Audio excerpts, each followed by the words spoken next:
Environmental Management. Yep. The Environmental Management Commission meeting of August 25th. I will start with a roll call to verify who we've got online. And also, when I say your name, wave so people can recognize which person you are, which district.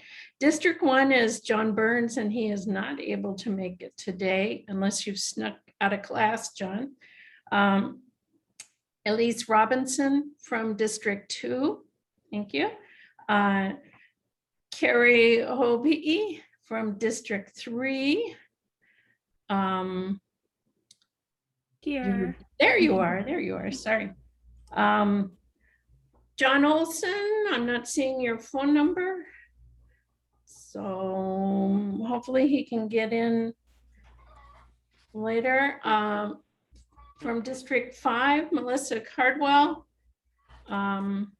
Yep, there you showed up, good. District 6 is I'm calming down a bit. Lee McIntosh, thanks. District 7, Dee Fulton, who is I'm here. And still on another trying, the mystery woman. Yeah, has the host blocked my video? Why do I have blank screens on 2 computers? It shows that you're open on the participant screen, so I have no idea what your issue is. But you're here, and that's great. Rick Gaffney is District 8. Are you on yet, Rick? Hopefully he'll show up shortly. And I am from District 9.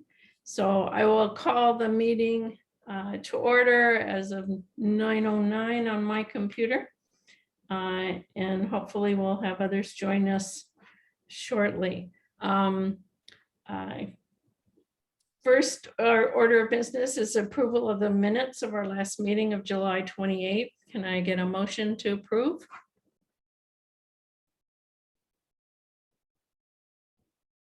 Anyone? I move we approve the minutes from the last meeting. Thank you. Can I get a second?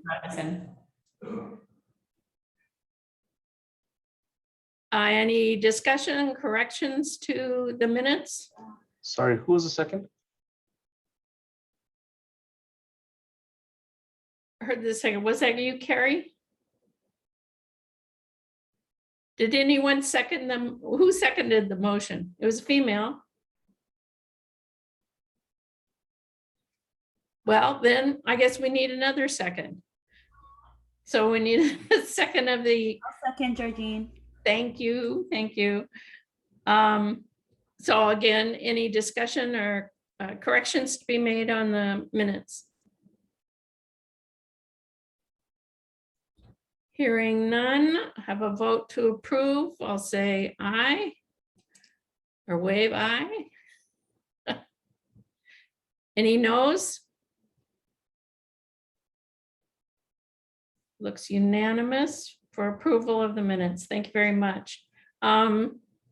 Statement from the chair is next. I want to acknowledge that it's summertime and it's a challenge getting people and agenda items lined up. But I'm thrilled that we're able to have Representative Nicole Lowen there. I see her face. Hopefully she's behind the picture. She will be talking about our continued discussion around how do we fund our solid waste management program, and talking about some of her efforts around extended producer responsibility.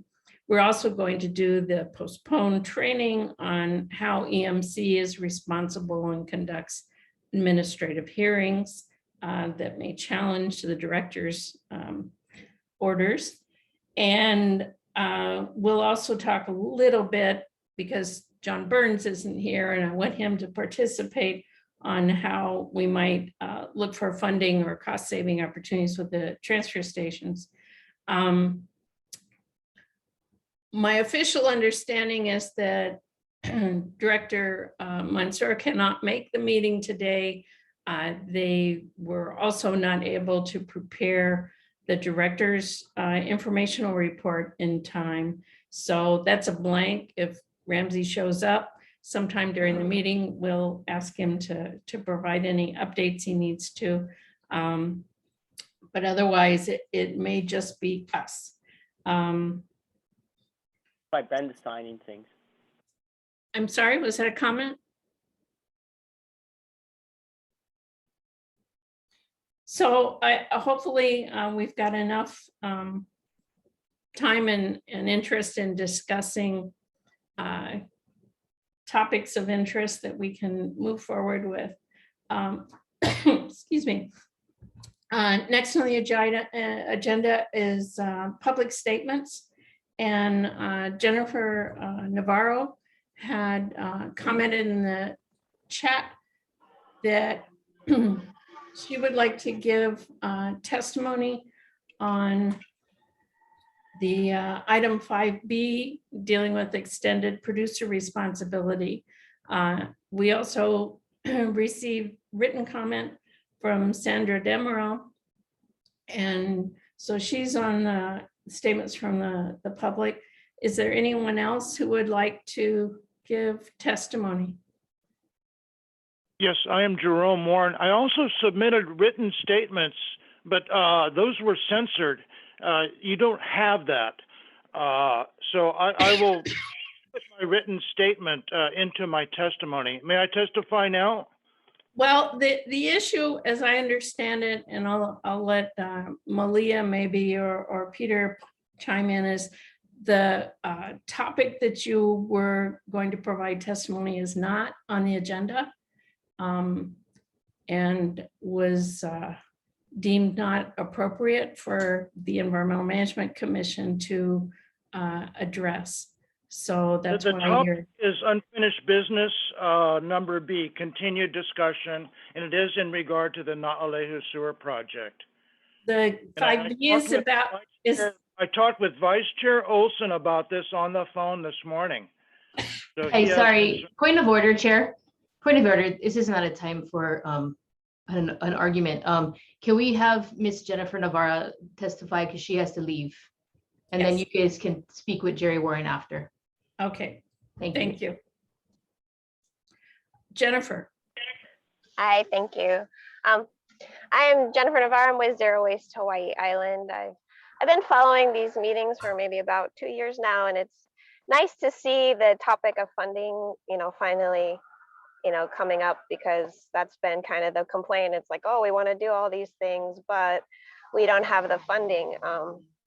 But something interesting from your presentation last meeting, Georgine, is that we are spending a lot of money on landfilling of waste, and it would not only as we move forward to try and get more secured, reliable funding for the department, it'd be great to see the funding structure change as well to put more money into actually diverting waste. And in regards to the extended producer responsibility, it's good to see Lowen on the meeting today, but we do have a working group going to try and get a bill going to introduce this legislative session. And I don't know if with all the sunshine rules, if it's appropriate for the Environmental Management Commission to participate in those meetings, but if anyone's interested in it, it is allowable. You can reach out to me. My email is zerowastebigisland@gmail.com. And then another discussion that's come up in the community recently, Mr. Kays is going to start taking batteries. And we were thinking, collecting a fee at the point of purchase, this is something that comes up at these meetings regularly. You guys talked about it last time. I'm kind of curious to know, can we do a point of purchase collection fee at the county level rather than at the state level? Because I know we've seen a lot of problems with how the money flows from the state to the counties. But I think that maybe that's something you guys could talk about today in the discussion is, how can we, maybe we could do some of these point of purchase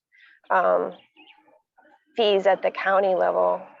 So that's just some food for thought. And just going back to last meeting too, I know there was some discussion. There was a lot of discussion on education of the public and the need for that. And I do agree that there is a need for education to the public, but I wouldn't put too much of a heavy emphasis on that, because I think that there is a lot of need in terms of like how we structure our waste systems. The fact that we create so much waste in the first place, and that don't, as an individual, as a person that's been working in the community here with individuals that want to reduce their waste, it's really hard. It just requires a lot of sacrifices, and we really need to change our systems to not create so much waste in the first place, and to start diverting our important resources that we're putting into the landfills. And also, the director made some comments in the last meeting that to me were kind of upsetting, to be honest, regarding like restricting the transfer station hours, and that, going 1 day a week to the transfer station is no different than putting your garbage out to be picked up 1 day a week. And that's not really true. Like for me, a person that recently I'm transitioning away from working full time, but I don't have time during the work week, during the business hours of the transfer station to go there. So my only times are to go on the weekend. And also the burden to people that don't have vehicles. I mean, I've done property management here on the island and have hauled so much garbage to the transfer station. So I would love to see us move in a direction where maybe we do have some residential pickup, because it is a burden to people that don't have vehicles to go to the transfer station. So I don't know if I'm probably over my 3 minutes. So Yeah, I think you went slipped a little bit over the 3, but All right, thank you thank you, very guys. much. Your comments are much appreciated. Mhm. Sandra Demerol. Thank you very much. This is Sandra Demerol in Nalehu, and I'm addressing agenda item number 7, which is the deferred correspondence. What upsets me with this deferment of correspondence is it makes it feel like DEM is hiding important things. And what you don't know can hurt you, or at least can hurt us as taxpayers. For example, the notice of non-compliance for the Pahala AOC was sent to Mayor Roth. And isn't that something that's worth mentioning to you, commissioners? After all, non-compliance brings penalties. And I guess there's no one from DEM to answer my question about what in the world is meant by a design, build, performance-driven criteria that is going to be bid out for Pahala, since they aren't able to build the sewer system they initially designed. But if you can find out what a design, build, performance-driven criteria is, maybe we could help the county move the EPA to accept something. But if we don't understand what they're asking for, then it's very hard to get on board. So with that said, I thank you and commissioners, and so mahalo, thank you, bye. Thank you, Ms. Demerol. And in the need for time, as I said, Mr. Warren, that we considered your comments to be out of order for the EMC this time. And we can look at further meetings and agenda items to see whether it'd be more appropriate for you. Right now, I'd like to move to our unfinished business. Wait a minute, I'm signed up as a testifier. And you're not in order on a topic under our agenda. And I have more than that to testify about. I have 2 items on your agenda to testify today. what other item what items are you going to testify on? I'm signed up and I want to testify item 5, agenda item 3, and also agenda item 5A on today's agenda. I'll give you 3 minutes, but I'm not sure that your comments are pertinent. Go. Are pertinent, and I do have the right to testify, and I have 3 minutes per item. No, I'm going to start. Okay, item 3, this is statements from the chair. And I thank you, Peter, sir, for sending me the statements from the previous chair. So here is my comments. I do not like censorship. Last year, statements from the public were under attack by Chair Bennett. Please remember that citizens have constitutional rights, which the chair is sworn to uphold. I spent 2 years in combat boots upholding these freedoms. That was during the Vietnam War. So please do not tell me how to speak. This is called censorship, and it violates my First Amendment rights. Chair Bennett was the most malfeasant person to try this. Please do not follow his footsteps. Free speech is what America is all about. Now, here's the letter that you would not allow. It's a short one. And I sent it to the newspapers and I sent it to you. Here's the letter. The court ruled against me for not paying my gang sewer cesspool bill. 2 judges said that I have no standing in my own trial. Any law professor can study the evidence which I provided in my defense. Law students may learn what standing means and how judges can decide that a county code supersedes state and federal statutes. I am still perplexed. Final sentence. Here is a lesson here to be learned. I'll start over. There is a lesson here to be learned by all Hawaii County citizens. This is a real head scratcher. That's the letter you didn't want to put in your, and anyhow, I'm going to go on to agenda item 5A. I got 3 minutes for this one. Okay, here we go. The Na'alehu Sewer Project is still a boondoggle. It must be audited. It is still costing taxpayers, and I don't know how many $1,000s a year in outside consulting fees, but my neighbor here can tell you if you ask us. Okay, you're spending that. These paid consultants are blamed by the director, Mansour, for providing false information to his monthly report. Now we have no report this month, and there will be no report next month. What is going on? Have you commissioners lost control? Transparency is turning into opaqueness.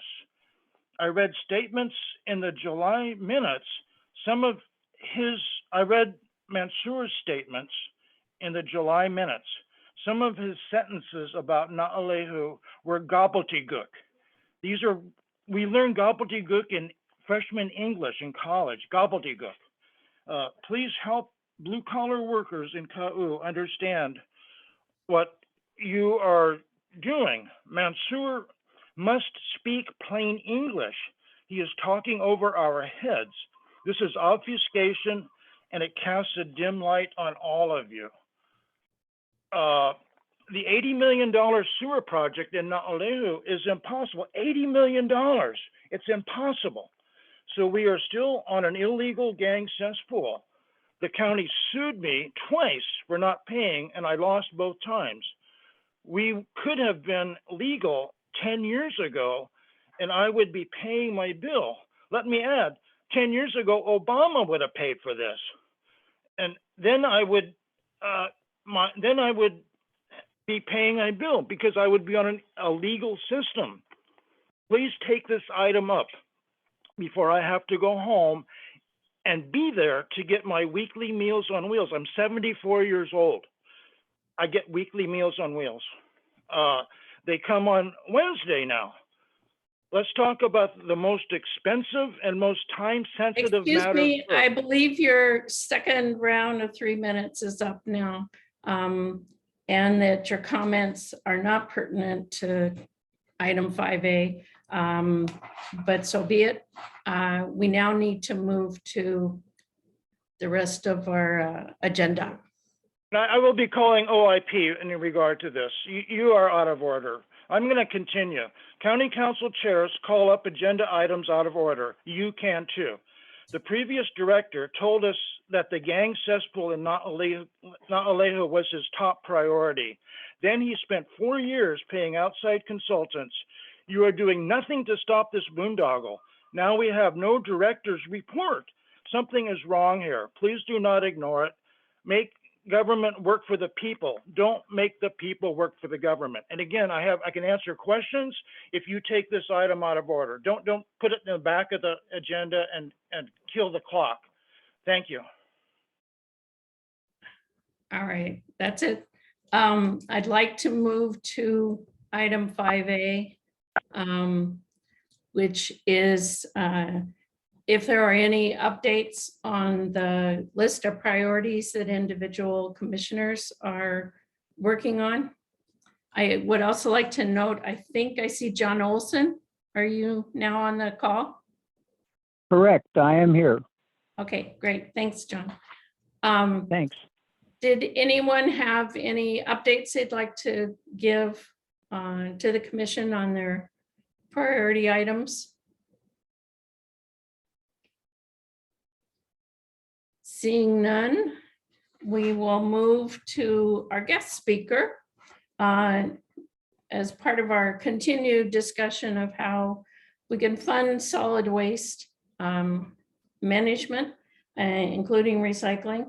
And in particular, we had begun conversation on the last meeting or so about options for funding through producer extended producer responsibility, or EPR.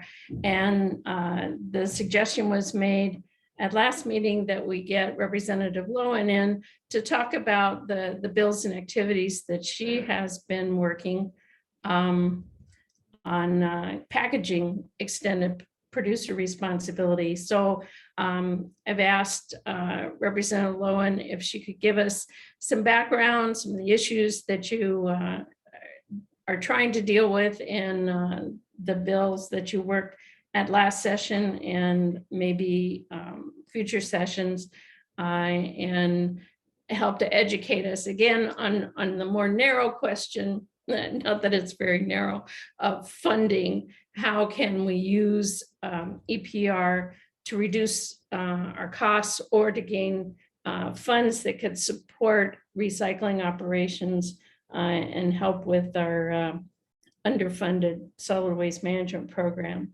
So take it away, Nicole. Thank you. Thank you, and thanks for inviting me. I guess I'll just start at the beginning with the bill that we introduced last session. So this kind of grew out of work I've been doing with other legislators in other states that work on environmental issues as well. And you know, when I introduced the bill, I knew that it was unlikely to pass this session, that we were unlikely to pass a bill and establish an EPR program in the state of Hawaii, because it's a big change, and it's also, there's a lot of unanswered questions still and potential costs, and it would also require additional staffing and oversight from Department of Health that we would need to fund. So there's like a lot of questions, and a lot of times with big new ideas, there's like a period of introducing the bill and educating the public and, you know, others at the legislature about it before it gains enough support to be able to pass. So essentially, that was the main goal in introducing the bill last session. EPR, I mean, I guess it can be structured in different ways, but I think the idea of EPR, like to boil it down and sum it up and really simplify it, is just that producers should be responsible for the end of life management of the waste that they produce. The bill that we introduced related to packaging waste, which included plastic waste, but also things like cardboard, aluminum, glass, etc. But you could have an EPR regime for potentially any kind of product, right? You just mentioned earlier EPR for paint products. You could have EPR for hazardous, household hazardous waste kind of products. You could have an EPR like a producer take back program for something like prescription drugs, or for large household appliances, or all kinds of things. So it's really the idea of kind of a circular economy.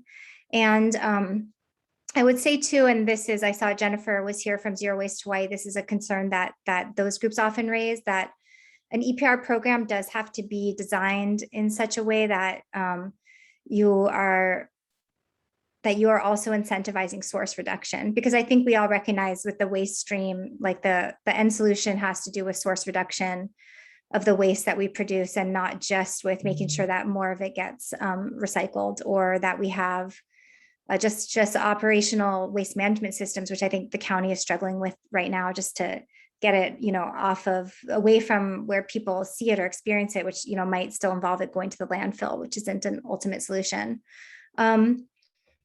So I think I'm not quite sure. I think that there's different ways things can work. Like we have a e-waste program already existing, and that is supposed to give funds to the county. It's a kind of an EPR regime where the manufacturers pay fees to the county, and that funding gets distributed, or pay fees to the state DOH, and that funding gets distributed to the counties. I think with the EPR program, or at least the model that we introduced, it's more about just holding the producers responsible for ensuring that certain percentages, and these percentages increase over time, of the waste that they're responsible for producing gets recycled or taken back. And, I think the result of that could be that they just come in and become, responsible for setting up their own kind of programs for waste reduction, including collection and recycling, which would take some of that off the hands of the county. Whether or not it's structured to have a direct funding stream that goes to the county, that the county then gets to utilize, I'm not quite sure.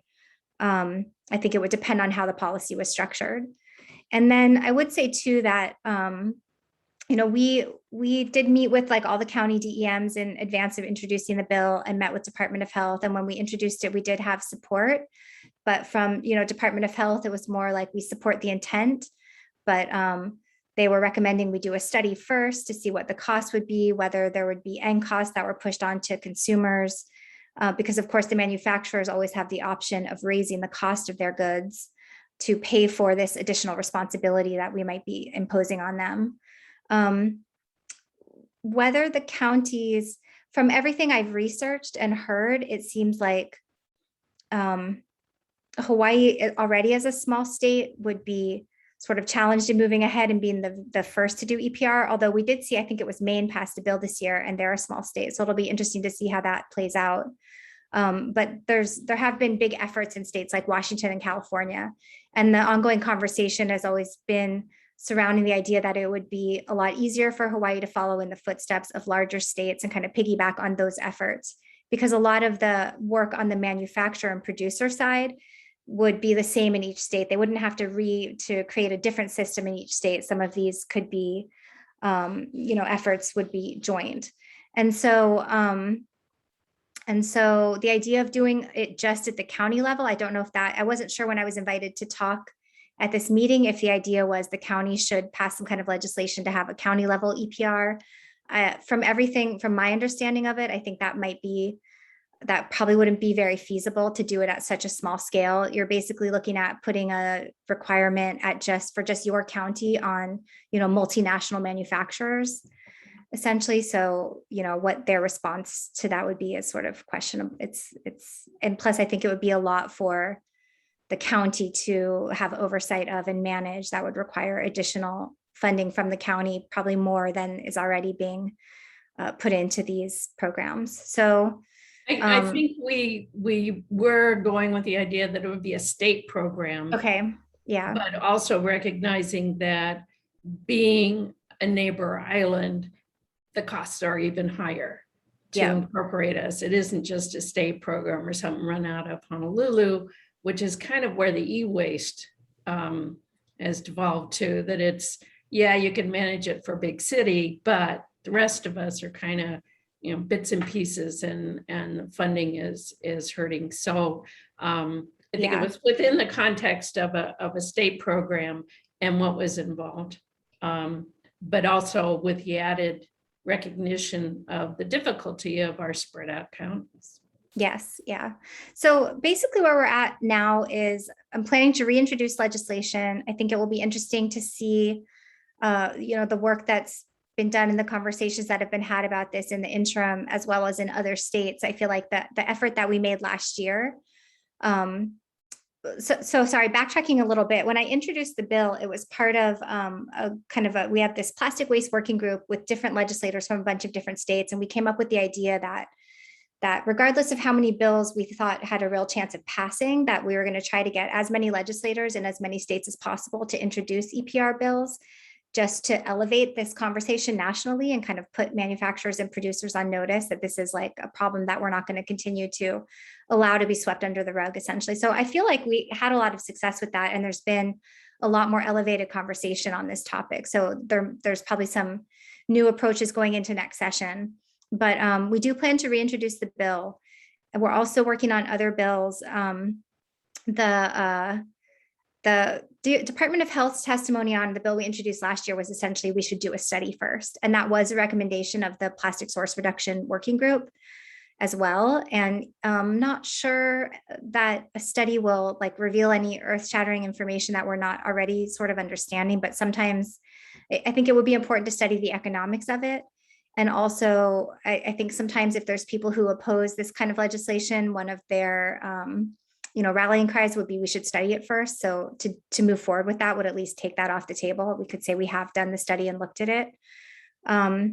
So we might have a bill, and that's kind of what happened with our bill last year, right? We introduced the original, like kind of really sweeping EPR program that didn't have like resounding support either in testimony or among even my committee members. So we amended that bill to take it down to a study and then added in the different measures, which were kind of new proposals, which were to do a by request only law statewide, like what City and County of Honolulu has right now, which is like for plastic to-go utensils and straws and things like that are only provided upon request.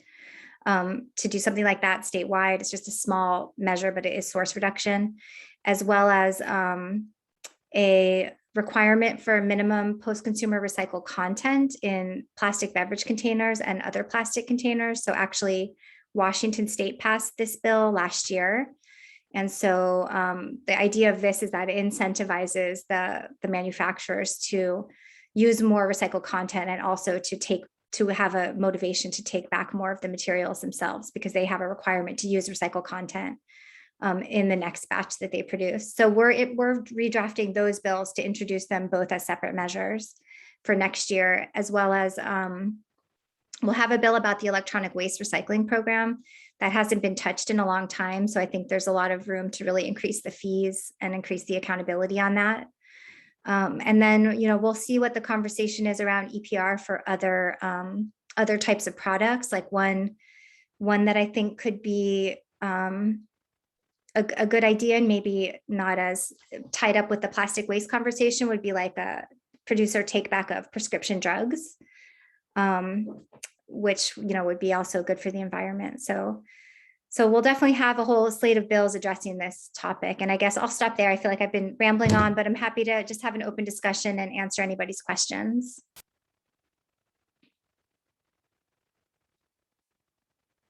John Olson here. Hello? You're muted. Yes, John. Yes, Representative Lowen.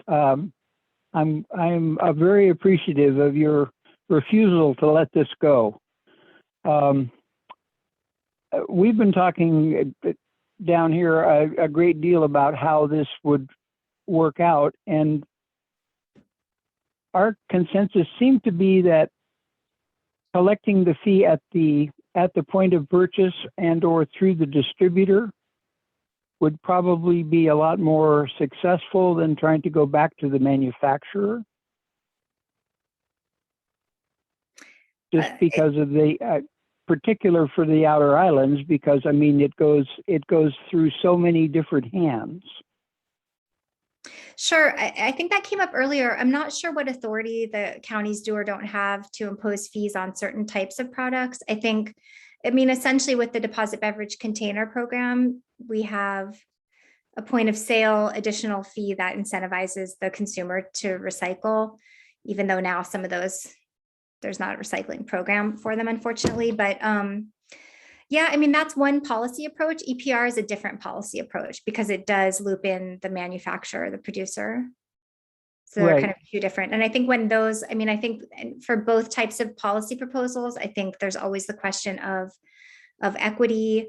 Any kinds of flat rate fees that are imposed are going to be more punitive towards lower income families. So that's always, a question that comes up when they're being considered. That would be a concern. Yeah, I suppose the trade-off there is you're also trying to educate people to the cost that they are paying for product X as opposed to product Y. And obviously, the products with the lower fee have less environmental impact. So that's a trade-off.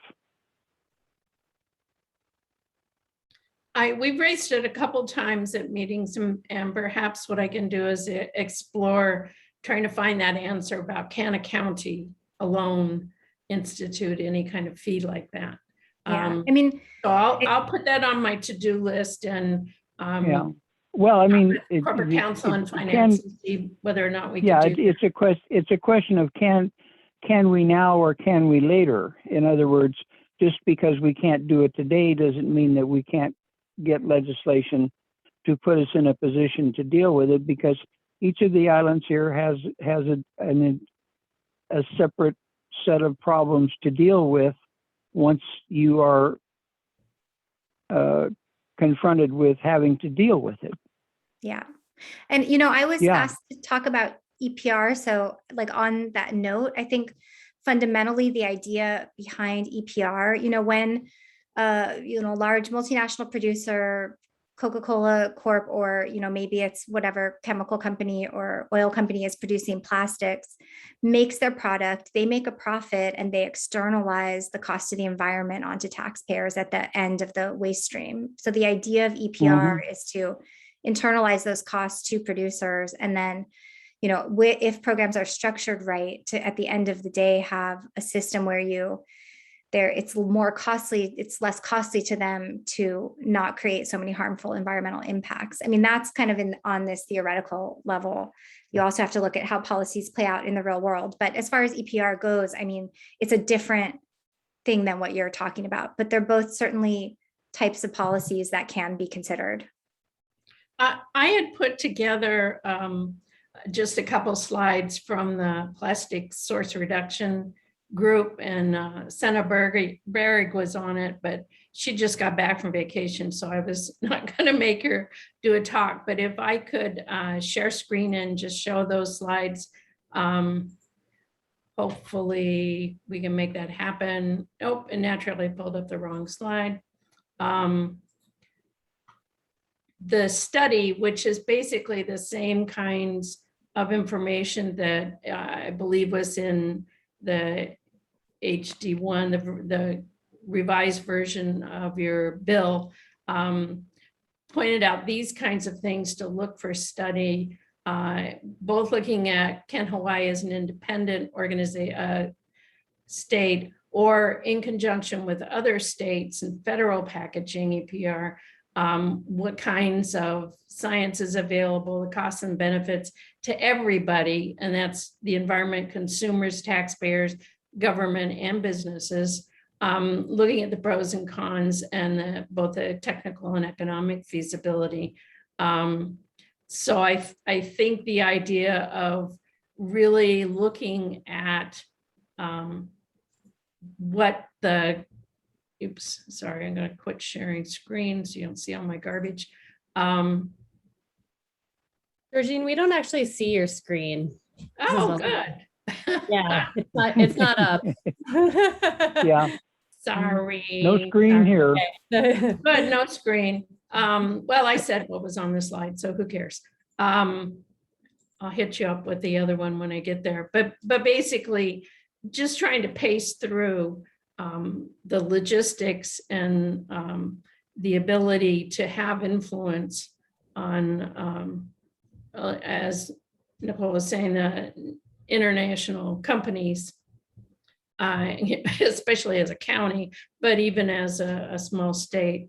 It's just too easy to say does not ship to Hawaii to solve those problems. But so I definitely like the idea of knowing upfront what the issues are that are different for our situation. The same kind of things being looked at, I believe, by the Pink Care EPR program of what's different. They have models, they have it out in several states, but I think we still need to look at what's going to be different in this state and in our county to be able to implement something like that, just the scale of what we've got. I'd also like to comment that, yes, on e-waste, going back and making that, figure out how to make that work. We definitely have issues with it. And it's something that is in a way already in place. And so it'd be expanding it and further strengthening that program rather than diving in a monstrous way on all packaging. I was just looking at an Amazon package I got and said, okay, here's the box from Amazon. And inside the box is a plastic wrap that I don't know who put it on another box from some crazy company, munchkin.com. I bought a new set of dishes for my grandchild. Who would pay for that packaging? Well, but I don't know. I think it's something really needs to be thought through well, and to watch other people fail and learn rather than us doing all the failing. Melissa, you had a comment. Yeah, I have a comment and I have a question.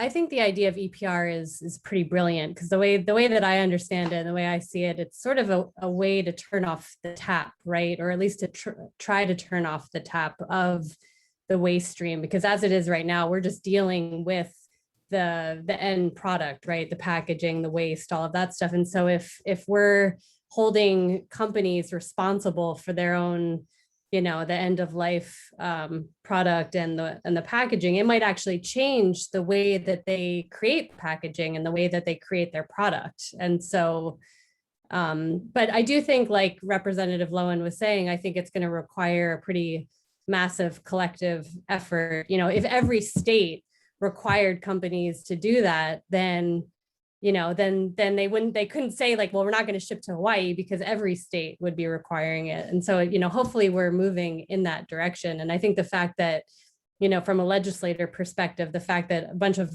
you legislators got together and have made this an issue, I think that's where the work needs to be done. And so my question was about the study that you mentioned, that the Department of Health, I think you said the Department of Health had asked for the study. And so I'm wondering like what that study would cost and how long that study would take, and what the process is of getting that study done. Because it seems like that might be the first step. Is that a question for me? Sorry. That's a question for you. Yeah. That's a Okay. question for you. Yes, I could pull up the bill. I don't have it at the tip of my fingers. I think all the things we would want the study to look at are listed in that bill. I think you guys were sent drafts. It's in the HD1 from for your meeting materials. What would it cost? I think DOH, somewhere between, typical for a study they might contract out for could be anywhere from like 100 to 200,000 appropriation. And then timing wise, normally, because if we pass a bill in the 2022 session, it will become law in like July of 2022. And then there would be some time, there's like all kinds of procurement process that has to be gone through. Does feel like a lot of bureaucracy, but that's how it is. So it would take so normally the study can't usually be completed by the following session because of the time that it takes to produce a scope of work, come to agreement on contracts, put it out like through the regular procurement process, unless DOH decides they can do it internally. But typically the turnaround, if we pass something in 2022, would be to ask for the study back before the 2024 session. So it's like a year and a half to complete, which always feels like, like this feeling of that sense of urgency. It doesn't really meet the requirements of that sense of urgency we all have, but this is like often the pace of government. Right. Yeah. Exactly. Well, I think also, as there are other states beginning to try to implement, Oregon and Maine, for example. That's my other question. Yeah, what is it? There will be some base information, and then we look at, okay, what's different here? Mm-hmm. So it's not starting from zero. Yeah, some of the things, I think the most important thing we could get out of the study would be the Hawaii specific questions, and specifically like what the cost would be to the state and to taxpayers, as well as potentially costs that got passed on to consumers.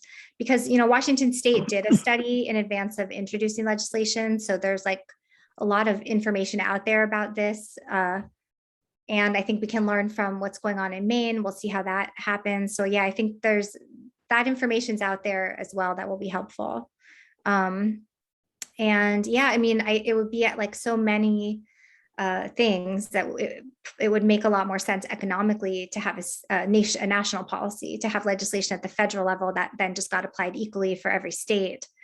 And we talk about that like the completely different topic, but carbon taxes is an issue that's always being discussed. It's like, well, we could do it in Hawaii, but it would impact Hawaii disproportionately. Then it would make a lot more sense from an economic standpoint to have something federally or internationally even. So it's kind of the same with this kind of legislation, but I think that we need to keep moving forward. I mean, I absolutely support doing something at the state level for this.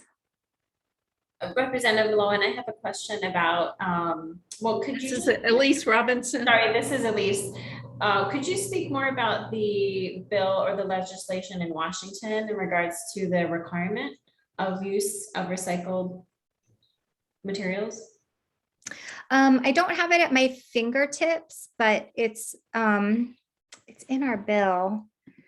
Sorry, like there's always so much legislation to try to have these things on the tip of my tongue is challenging.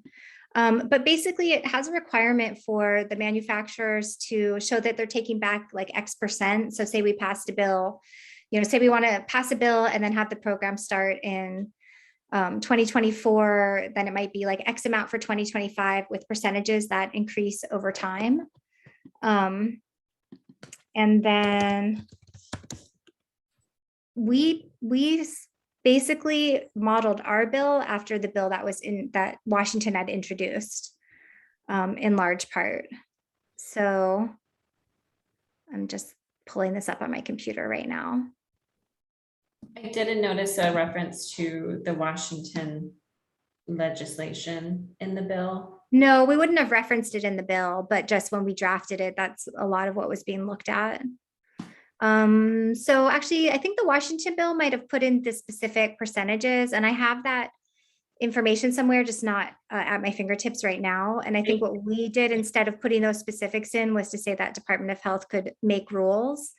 And then we also added requirements for post-consumer recycled content, because that's kind of the piece where you don't want EPR legislation to be designed in such a way that it sort of makes it allowable for production to just continue at the same rate as long as things are being collected or taken back and then, maybe just disposed of elsewhere in another country.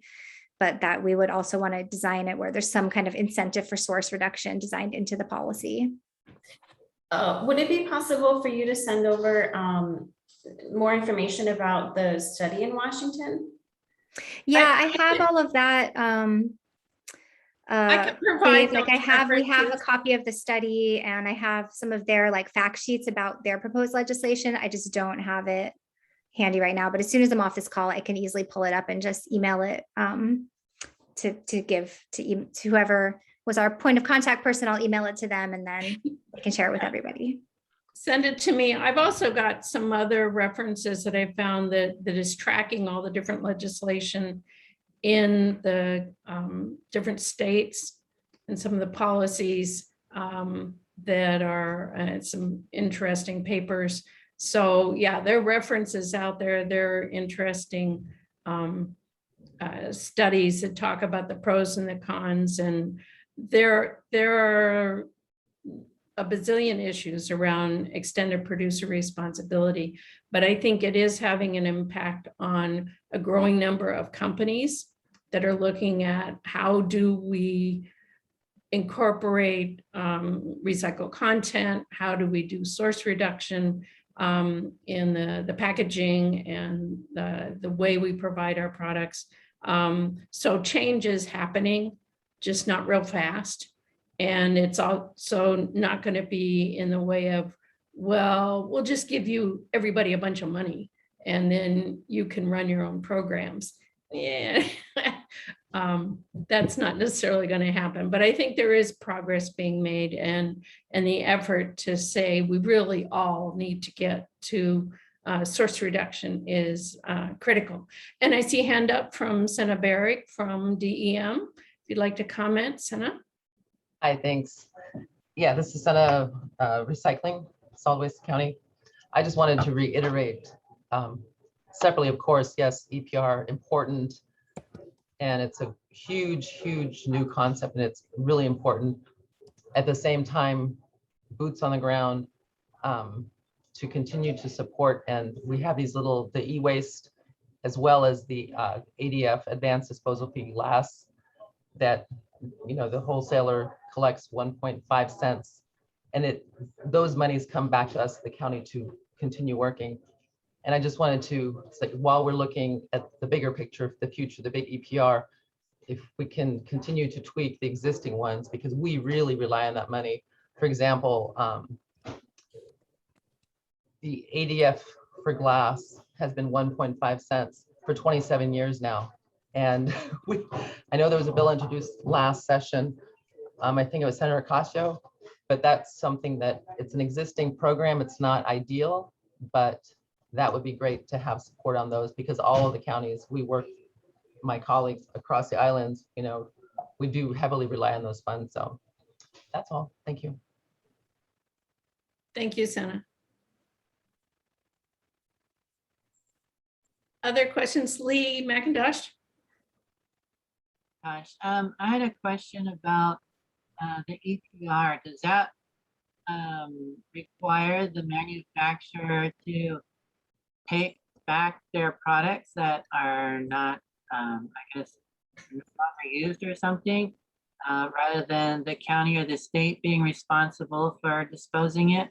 Because even if we collected money from that, there really aren't that many programs set up in Hawaii to take recycled material and take care of it. And that would be the big difference between Hawaii and the mainland. You know, Maine, they can ship it to California, no problem. We have a big problem shipping because all we have are boats. Yeah, I mean, I think that's kind of what the fundamental idea is, that it could, I guess it's not prescriptive on exactly how they would get there, but basically producers or manufacturers would have to be responsible for ensuring that, you know, these increasing percentages of their products did get recycled. And that would include making sure that there were programs, collection, recycling capability at the local level. And also, how would the bill differentiate between large corporations like Coca-Cola and a small startup and how they're treated? Because a little small company that's run out of a garage, they're not going to have the ability to follow that law. Whereas Coke, they have a lot of, I guess, resources that could be able to do that. No, that's a good question. I'd have to go back and review and see if that would probably hinge on like what our definitions are for producers and manufacturers. And I'm not sure if it was like a local company creating some kind of cosmetic product, if they would be responsible, or rather it would be like whatever company was actually importing those containers into Hawaii, because obviously they're not being made here. Like if a local startup was using a plastic container for some like hand cream, I don't know, is that kind of what you're thinking, or food products? So I think, I don't think the way that our definitions are set up that it would fall to like the small business owner in that way, but I'd have to double check and look at that. And it's an important point that's important to think about. This is Georgina. I believe from my reading that, yes, there are several levels of exclusions, exemptions, depending on size, that the intent of the law was not to bury small companies, but to deal with the larger companies who can afford to incorporate those costs into their operations.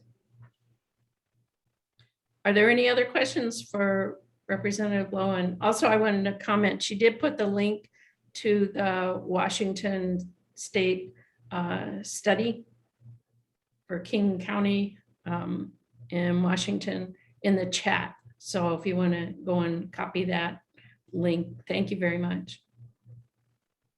Yeah, there just one any other other- thought here. John? Yeah. Yeah, just one other thought here.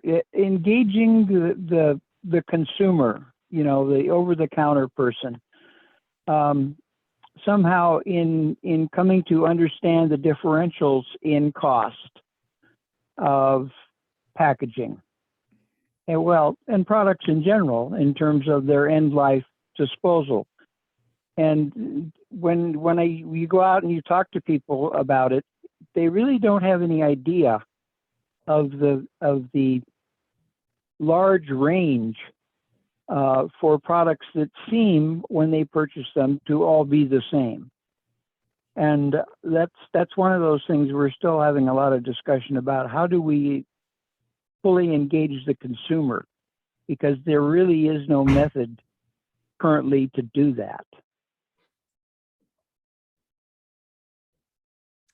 Yeah, I'm not quite sure exactly what you're asking. I mean, I would say, and I think also Jennifer mentioned this earlier, that we want consumers to be aware, and we want people to take individual action to do what they can, but it's not, I think, a correct approach, or like what will ultimately be a successful approach, to expect that individual action is going to solve this massive problem. Like, we need system reform, and it's yeah, like, I think probably holding the position that you hold, you probably are all pretty familiar with that already. But the idea that if everybody just recycles, we're going to solve this waste management problem. I mean, obviously there's the vast majority of what ends up in our landfill isn't just from what people put in their trash can anyway. So it's like a much bigger question. So yeah, individual action and consumer education is important, but I think we have to move beyond thinking about this as a problem that always only falls on the shoulders of the people at the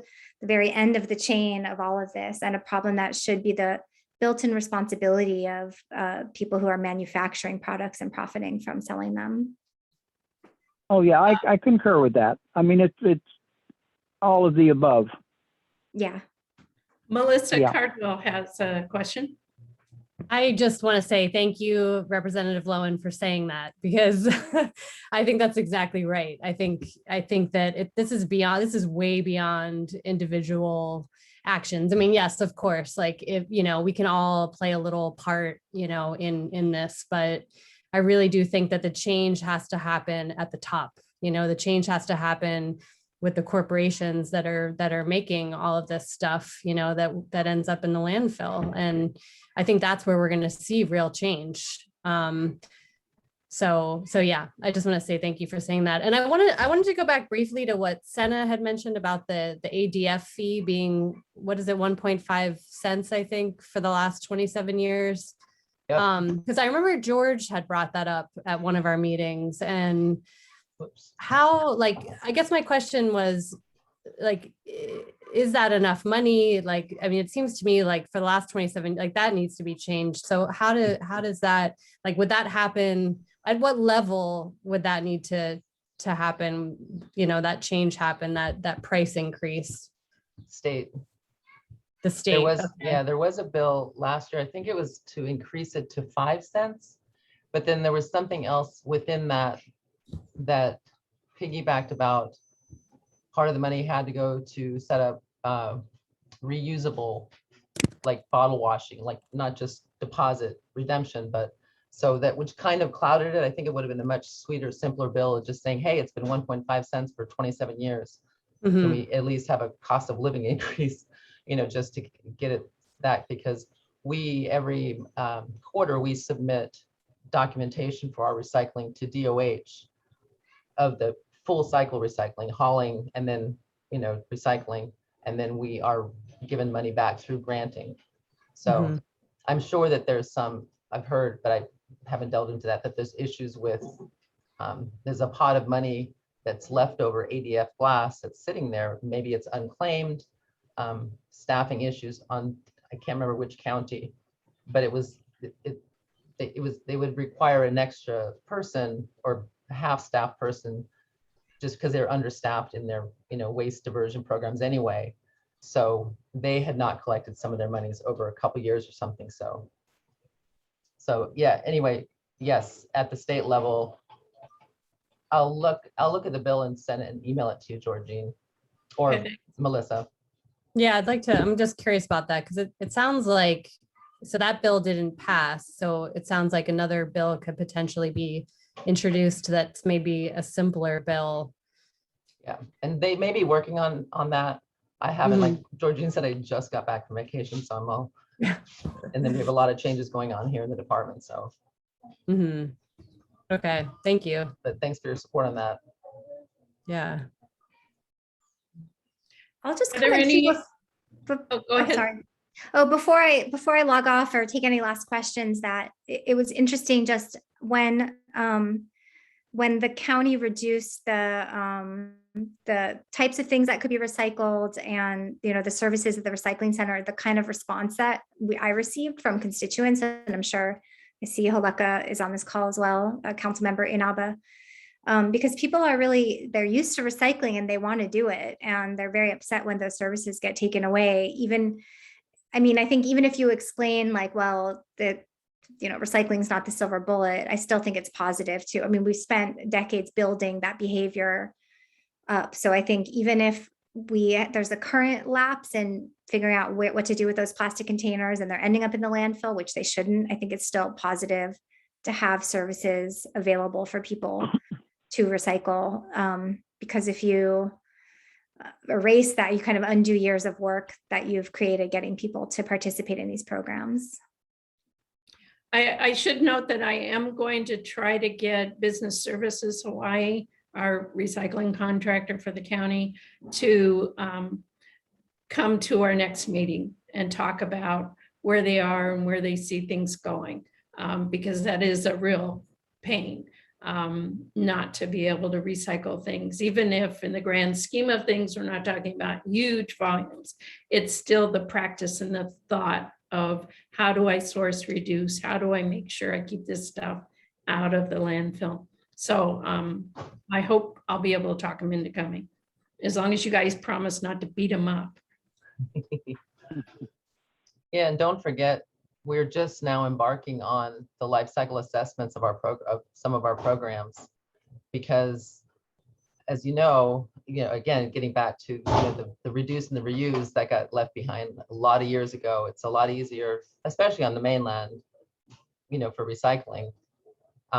Here it's more of a challenge, the cost effectiveness, but also looking at the carbon footprint. What is the impact of shipping, old corrugated cardboard 3,000-4,000 miles away? Is that something, so that's what we're beginning to, we're just getting started with that now. Hopefully within the next month or so, we'll begin that project. Hopefully it's going to only be about 6 months, but again, it'll look at the different programs, using different models, enter all these variables, and then hopefully spit out some information it might be, it gets to be a huge policy issue and a public. What if it has much higher negative impact to be recycling something than it would be to landfill or find, it's an unanswered question, because we are a little dot out here in the middle of the Pacific. So anyway, that starts soon. Thanks. Yeah, we'll have you on the agenda when you're ready to start presenting some of those findings. Any other questions for Representative Lowen? If not, I'm sure she's more than happy to hear from you on the side. And if there are some things that you'd specifically like to hear again from EMC, we'd be glad to try to meet those needs. I think we're all about the same thing of how do we get less waste on this island, and what's the most effective, efficient, cost-effective way to get that done. So with that, I think I will thank you very much for joining us, and I'm glad your schedule opened up to allow that. Thank you. I'm going to log off, but thank you. And I put my email in the chat if anyone has follow-up questions. So mahalo, everybody, and aloha. Aloha. Thank you. Thank you.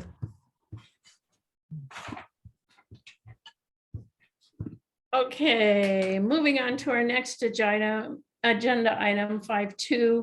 And I'll see if I can do a better job of sharing my screen. Was a little bit of going back to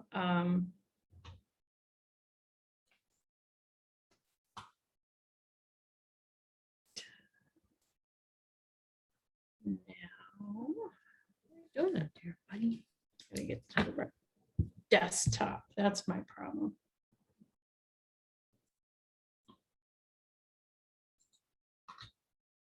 Looking at transfer stations and how we can perhaps find some ways to save money, and I'm not having any luck getting the right document up, and I don't know what. Yeah, it's not gonna let me do it. I'm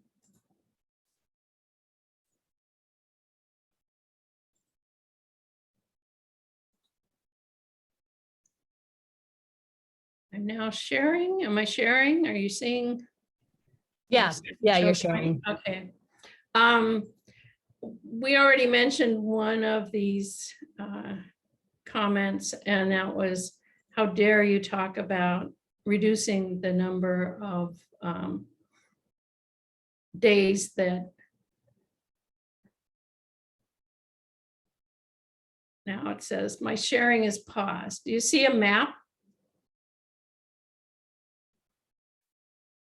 We just see it says Microsoft PowerPoint, and then it looks like there's a list of different like documents, maybe. Okay. Yeah.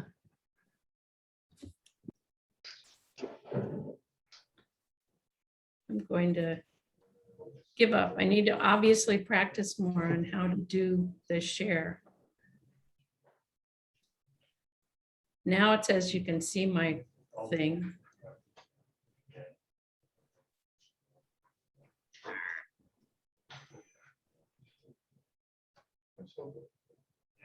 One of the concerns, and I showed you last time, that we're spending a lot of money on moving trash around our county. We've got transfer stations all over the place. We've now closed our landfill, so everything's being shipped over to this one spot. And how can we do it? Well, that was one of the things that the Solid Waste Advisory Commission did, our committee did, in terms of looking at how you can make the transfer stations more efficient in how they work. Unfortunately, what we recommended was, gee, you ought to do an operational efficiency analysis to see where the opportunities are. But it takes money and it takes staff to be able to do that. But the things that we think are opportunities to reduce costs would be to do education, even though somebody commented, oh, that's not enough. But we do have issues with education. Recycling is available for some things, and the reuse centers exist. So you can put materials there. And then perhaps most importantly is to reduce the amount of contamination that's occurring in the recycle bins as it is. Another recommendation was to look at how we can get more compactors so we can squish the recyclables in the containers, which means fewer trips for the trucks to pick up those containers. We've got a few compactors scattered around at transfer stations, but not a lot, and they break all the time. One of the things that we recommended as the SWAC was that we should allow small businesses to recycle at transfer stations. Yeah, well, they're already doing it, wink, wink. But officially, we want to reduce the amount of waste that's going to landfill. So wouldn't it be good to be capturing recyclables? But one way to look at a potential revenue source, not a huge one perhaps, would be to collect a fee from those small businesses, especially when they're dumping trash, but mostly to encourage them to do recycling. And frankly, it'll save time and money if we can reduce the operating hours or close some of the station or change when you can use a transfer station. A real pain. It isn't necessarily going to 1 day a week. It may be 5 days instead of the whole week that a transfer station's open. But we've got issues with labor costs, and that is one way to be able to better staff the transfer stations, and also to allow some of the staff to get involved in education and make sure people are throwing things in the right bins. And then again, as I said, using the reuse centers more, making sure that they can hold and are easily accessible and known out there, that the reuse centers exist, but also not giving them your trash that you really shouldn't have for reuse. So those are some ways that we think we could reduce costs and generate some revenue, but it's going to be a waiting, and it's also going to mean somebody's got to actually do and pay for a study. One of the other options that we mentioned, and I think you said in part, is that the idea of pay as you throw. This is where you charge a fee for waste that's higher than the fee you give for recycling. Right now at the transfer station, it's free. And it is not going to be easy to establish a pay for operation at the transfer station, because somebody's got to collect the fee or make sure that you paid the fee. For example, one of the ideas is that we would sell recycle bags, excuse me, at the grocery stores and wherever, and you pay for a certain amount, and you can only throw things that you've paid for in the recycle bin. And if it's going to the trash, it has a different cost to it. A lot of people are concerned about pay as you throw, making people litter and just throw it in the ditch somewhere. That is an initial issue, but we do have a fairly good track record in several places that shows that that is not an issue, but it requires education and enforcement, making sure people are at the transfer stations or the collection points, and are catching the people who are littering and just dumping their trash. A pay-as-you-throw program should encourage source reduction and recycling. We could get some money. It would be a heck of a lot easier with curbside collection. And we know that it's not possible to do curbside everywhere on this island, but there are some places where it would probably make sense. And how do we get that to happen? And it would basically be looking hard at pay-as-you-throw as an option. I want to talk more with John Burns, because this was kind of his priority area.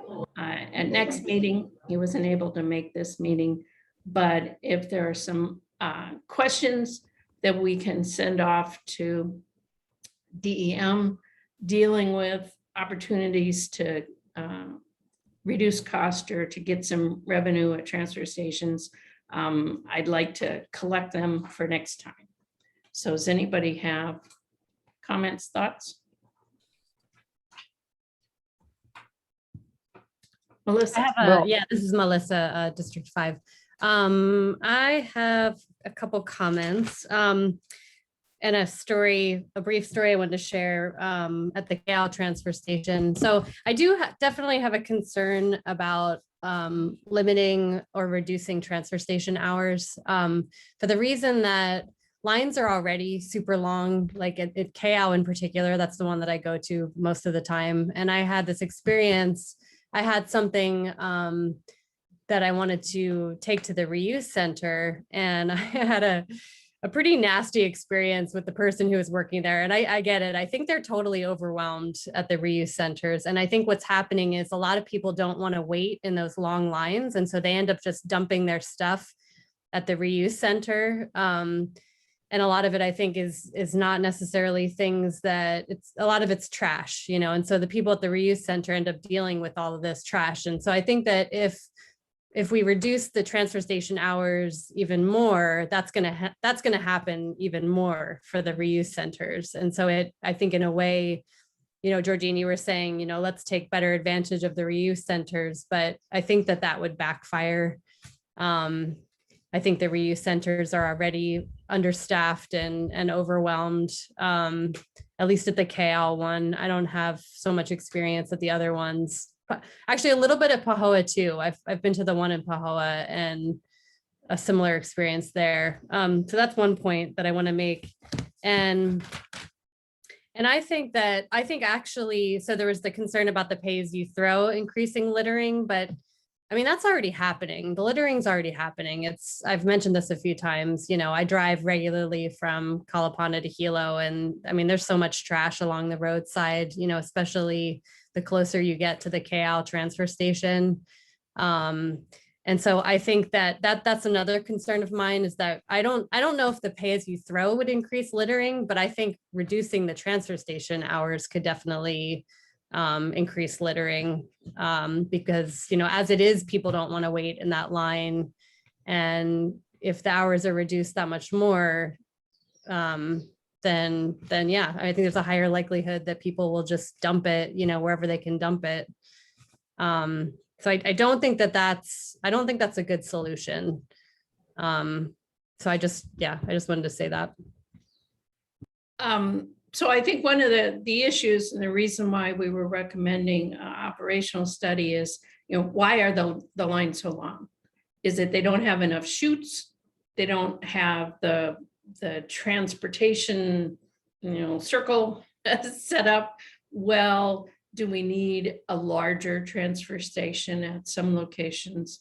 The reuse centers are tucked inside of a transfer station, partly to allow them to be gated.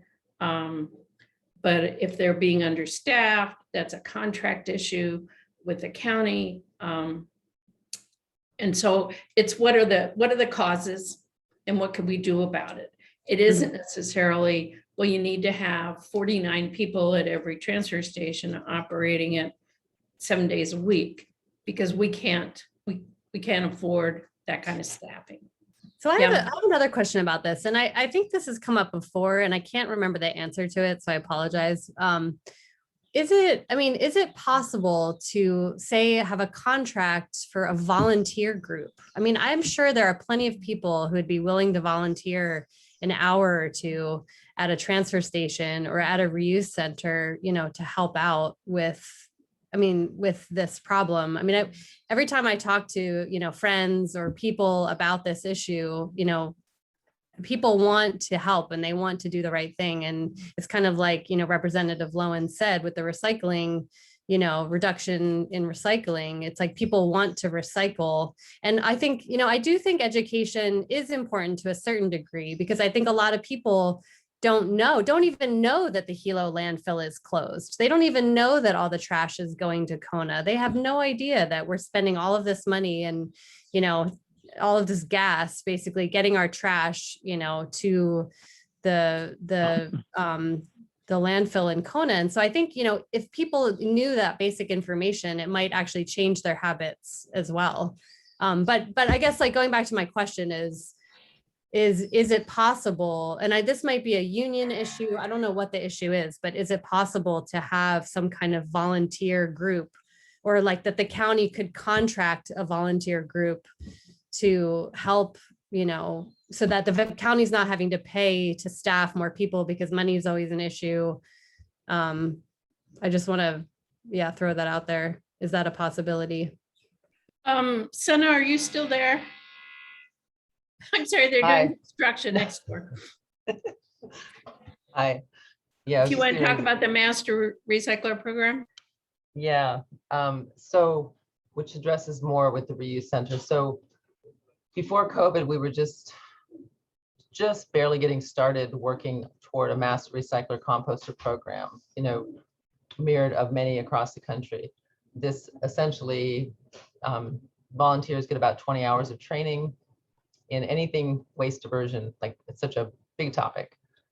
And then, so after the training, then they would basically pay it forward through volunteering in the community to become a master, and then they become certified as a master recycler composter. So COVID comes in, et cetera, and then it's just been a matter of staffing here for us to complete. Now that we're in the, Zoom seems to be a great reality that we have now, which is wonderful because it makes the training components easier. The volunteer aspect of it gets a little bit more difficult with COVID, just because from the perspective of it being a county program, the issue with supporting something where there's, close contact with people and all that. So the liability issue, of course. There was discussion or question about whether or not it was a union issue. And I kept saying it's a volunteer program. It's like we're not competing. So it wouldn't be competing with that. So that is something that is in the hopper.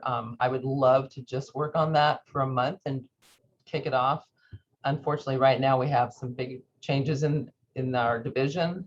But yes, and the people would could easily volunteer at the reuse center. So, and it had also been another issue that comes along with the long lines is, oh, there's no line at the recycle bin. So I'm going to toss my rubbish in there, which creates all the contamination, which leads into why the global situation happened in the first place, the movement of trash. So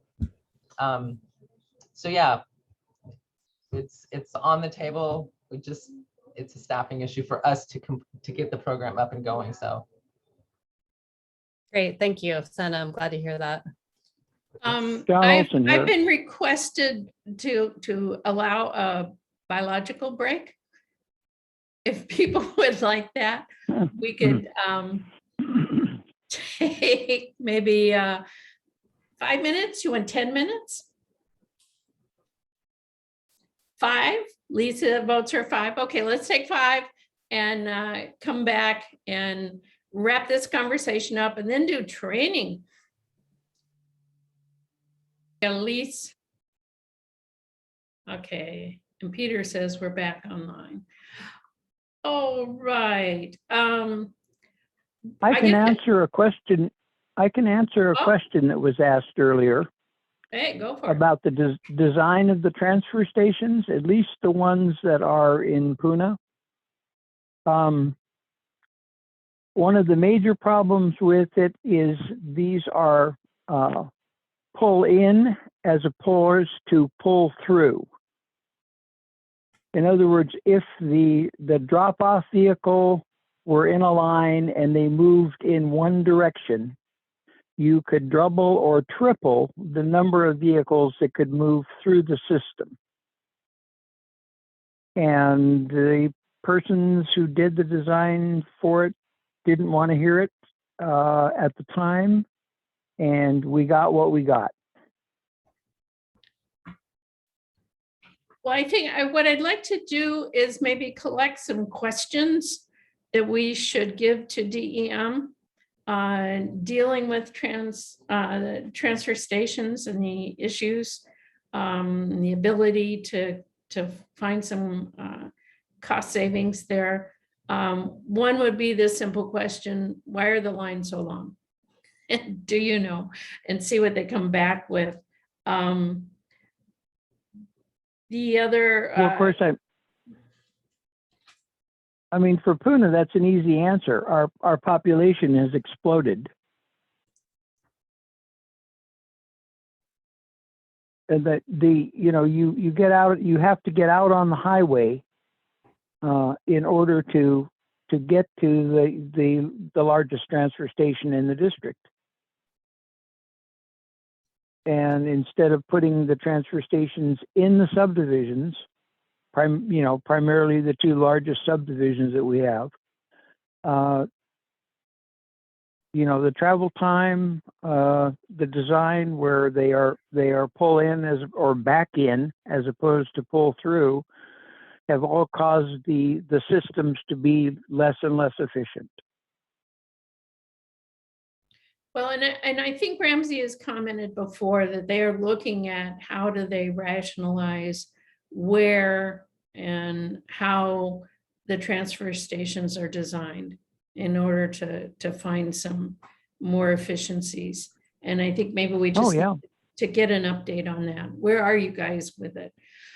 I will let you know, I don't know exactly where everything stands, but unfortunately, our solid waste group is going to be short 2 experts. George Hidusco is moving to Kauai, and Greg Goodell is moving over to water supply. So 2 huge holes. How and when they're going to be filled, I don't know. Hopefully we'll find out soon, because I think it's the end of the month that they're both leaving their position. So we'll find out who we get to talk with afterwards. But are there any questions, again, that I should gin up for Ramsey for next meeting? Or if you don't have them right off the top of your head, send them to me and I'll make sure we get them on the agenda. Seeing nothing? Okay. The next item is moving on to new business. And Malia, are you there?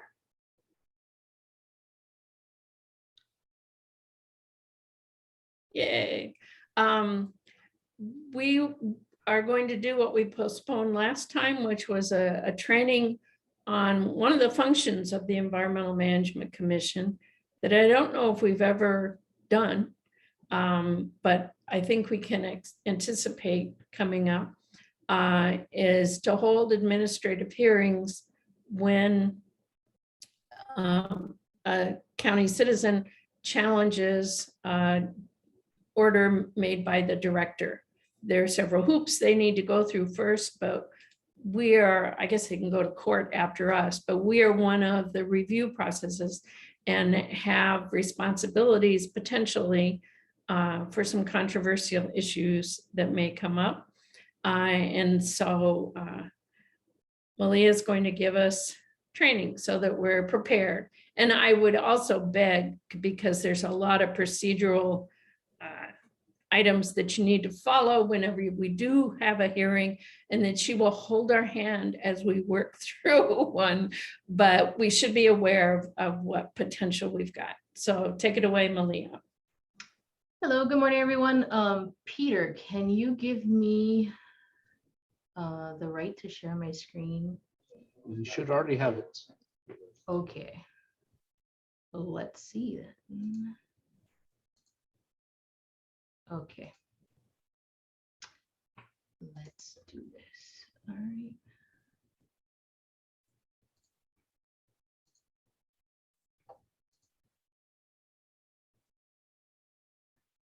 Alrighty, guys. Can you guys see that? I see it. Okay. So yeah, basically in the code, I'll forward to this next slide. Basically in the Hawaii County Code under section 2-207, you guys would hear appeals from decisions from the director, which include orders and denials of variances. So this will kind of just give you an overview of kind of like what you hear, and then basically, which is this slide, and then how that happens. And then if you want, this is kind of just going to be a brief overview, but if you want much more detail, you can go into these sections. Chapter 2 dash like 20, I think it's 200 to 209 is the initial section for the Department of Environmental Management, and then there's chapter 20 and chapter 21 that deal with solid waste and wastewater. And then of course your rules, and if you want to take a peek at the charter, there's also that. So decisions of the director, basically the enforcement is if the director determines that any person has violated, this article or chapter 21, for instance, if somebody's dumping, outside into like the county right away, or maybe right into the curb area or whatever, and that could be seen as a violation. Initially, what would happen is there would be a notice of violation sent to the owner first, and hopefully that they would, comply and clean it up. If they did not, then the next step after that notice of violation would be for the director to actually issue an order. And that order could contain a few different things, which basically takes us to the next slide. So they issue an order assessing administrative penalties, and I'll get to that on the next slide, what exactly those administrative penalties can be. And then they could require compliance immediately or within a specified time, and they could commence a civil action in the circuit court for the appropriate relief. So basically, what are the possible penalties? The code supplies up to $1,000 a day for each separate offense. So they technically don't have to be up to 1,000. So that's something basically the commission decides. If the order came down and it was at $1,000 a day, you guys could, reduce that down to maybe a $500 penalty instead. That would be within your guys' discretion. So any order issued shall become final, and this is all within the Hawaii County Code as well, should be final and basically 20 days. Once it's served, that person has 20 days to appeal to the director and then basically to this commission. If they appeal within that 20 days, then that would then create a hearing to be held in front of the commission. So basically, whenever a hearing is requested on any penalty imposed, the penalty shall become due and payable only upon the completion of all reviews and the issuance of a final order. So after everything is done, the commission has made the decision, then that penalty would be the final and decisive penalty. With that said, that penalty that basically, once you guys issue a final decision and order, that could be appealed to the circuit court as well. We'll get more into that as we go along. All hearings before the commission shall be conducted as a contested case hearing, which just basically a contested case hearing is a quasi judicial proceeding. And you guys sit as both, I think that's on the next slide. You guys sit basically both as judge and jury in these contested case hearings. Therefore, you're not allowed to conduct independent fact-finding. The applicant or appellant basically has the burden of proof. So it is their burden to bring the information to show to you that they in fact have not violated the code. So you must base your decisions on what is presented to you at the hearing, not on something that you've heard from outside. In a contested case hearing, so the director basically is a party, or DEM will represent the department, and then the individual or business opposing the violation order. And then just as a note too, I put this in here, there also could be an intervener who could be a party. So let's say that a business is dumping, illegally dumping trash, between two properties, and that person on the other side is another business or even a homeowner, and they want to get in on this and say, hey, I have standing to also be a party to this contested case because the stuff is coming over to my property. And therefore, the commission would first hear that petition on whether that person really does have standing to intervene into this contested case. If the commission so decides that that person has standing to be an intervener, then the commission would then allow them to be a party. And so basically there would be the director, the applicant, appellant, and then the intervener. And each party would have rights to present evidence and or rebuttal evidence. And you guys can jump in at any time. I can't see everyone, but I think if you raise your hand in the little box, it'll pop up. So going on to I kind of got to jump to the end so that you guys kind of know what your powers are, and then we'll go through the actual hearing process. So if the EMC basically finds so you can find, I should just put it that way, you can find that violations have occurred.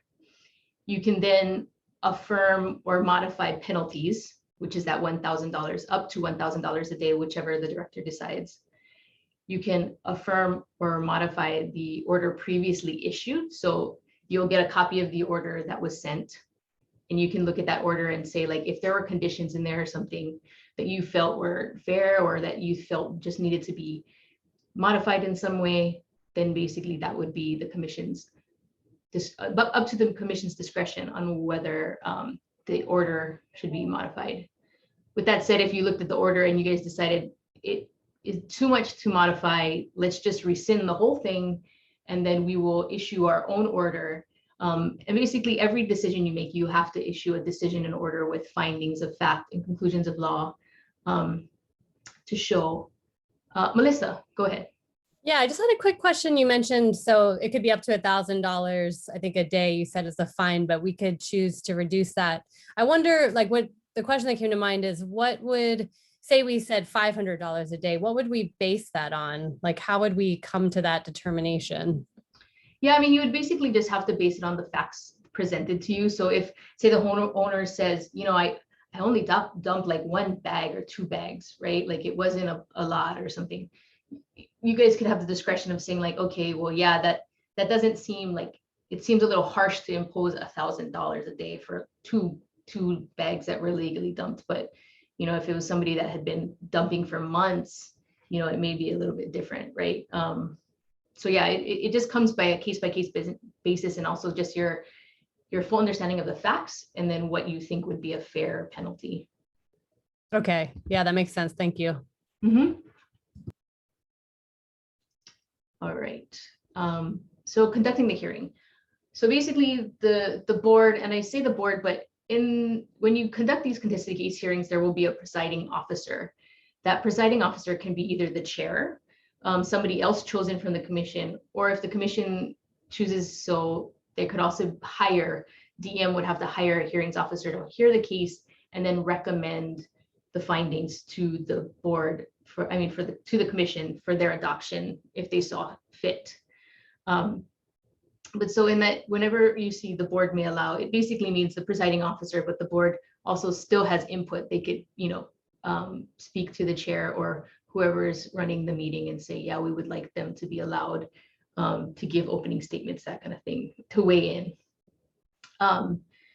So as you see, basically opening statements are a good way just to get bearings and to see kind of what's going on. You will be provided with, you know, the order and the appellant's case in writing, basically up front, and the commission can then at that time request more briefing if they want, or briefing on a specific issue. If you feel like you need more information prior to the hearing, that's also available to you. But initially, when we just open up the hearing, it's a good thing to usually have opening statements to let every party kind of say their part, and then get into the actual evidence production. Order of presentation, basically the appellant or applicant usually would, or I should say person that has been issued the order, should be probably the better term, they would present first because they have actually the burden of proof. So they would present their witnesses first, and they would present their evidence first, and then most likely the intervener and then the director, or, you know, the second two, basically, if you had an intervener and then the DEM, you guys could decide which order you would like those to come in, but the appellant is always first.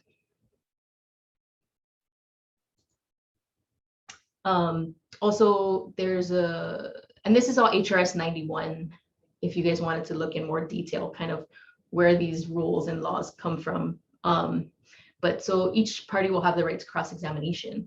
And I would just let you know that as a note also in the bottom of the slide, I want to know you guys also have the right to question witnesses after each party has questioned a witness. If there's still a question that you have that you feel like wasn't answered, then the commissioners will have a chance to also ask a question if you need clarification or you feel like an issue wasn't actually addressed properly.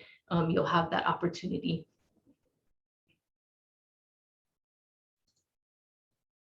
Then there will be rebuttal witnesses if anybody so chooses. If some kind of evidence came up that they feel like, no, this is not true, and I have a witness that can verify that, you know, whatever this other witness said is incorrect. The parties will be allowed to do that. And then after that, there would be closing arguments. I would suggest that all of these things like opening arguments and closing arguments, something that's helpful, is that you always have a time limit, because sometimes it can take a really long time, and most representatives are used to having, you know, some sort of time limit, some reasonable amount of time to set to tell the commission what their, you know, last points are before you guys go into deliberations and decision. So what is the burden of proof? Basically, it's preponderance of the evidence. And if you thought about it in numbers wise, it'd be like 51%. Is 51% more likely, or as this says, it means something that's more likely true than not true. That's what they have to show to you. That if you looked at all the facts and all the evidence that they put before you and you thought, yeah, that's probably true, then that would be preponderance of the evidence, and they would have met their burden, and you would have to hold for the appellant. But if you felt like, I'm still unsure and I don't think it's actually true, or I don't think that they've presented enough evidence to show that, then you'd have to rule for the other party in the case. So decision. So the board should make the decision, or it shall make the decision after the parties have completed their case.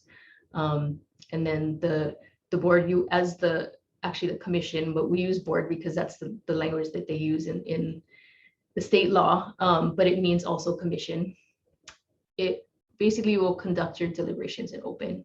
You will have to have a motion first, and then you would deliberate. And then also, yes, the decision that you make, just make sure that it is grounded in the evidence that has been presented and the applicable rules, so that it is not deemed to be arbitrary.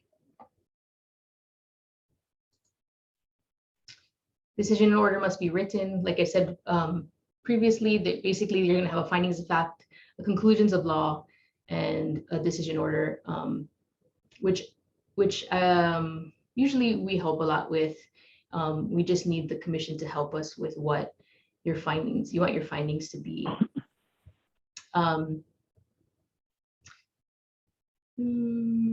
Yeah, that's basically it. Findings of fact, conclusions, law, decision and order, which will be issued. Yeah, one of the helpful things is, yeah, if we have a decision made, we could ask, or the commission could ask the parties to present, or the winning party to present, a proposed findings of fact, conclusions of law, and decision in order, which the commission could then review and adopt if they so choose. Sometimes that's the quicker way, but it's up to the commission's discretion on how they would like that done. So this is something that we just like to stress, is the importance of a clear record, in the sense that all of your decisions will become then final decisions that are appealable to the Third Circuit Court. So you want it to be very clear to the court that you made your decision based on the facts and evidence presented at the hearing, and that you can make it very clear for them that they can follow the train of thought, basically, is how it is. If they look at something and they go, I don't even know how they got here, like this doesn't match the end result, and that's usually when courts will kick it back and say, no, go back. This is not supported by substantial evidence, and therefore it can be found arbitrary and capricious. And you need to relook at the evidence, or even they'll just say you need to, reverse your decision and issue, whatever they see fit. which I mean happens sometimes at other boards and commissions. So, but yeah, that's why we just kind of like this is kind of just a reminder that just keep things clear, ask the questions that you want answered, and that way we can line it all up to be a very clear and concise findings of fact, conclusions of law, and decision in order. That's pretty much the basics that I have. Does anybody have any questions? I have a question, Malia. This is Elise Robinson. Well, two things to confirm. These hearings can be done virtually, right? Not in person. And are they done in one sitting or over the course of a few days?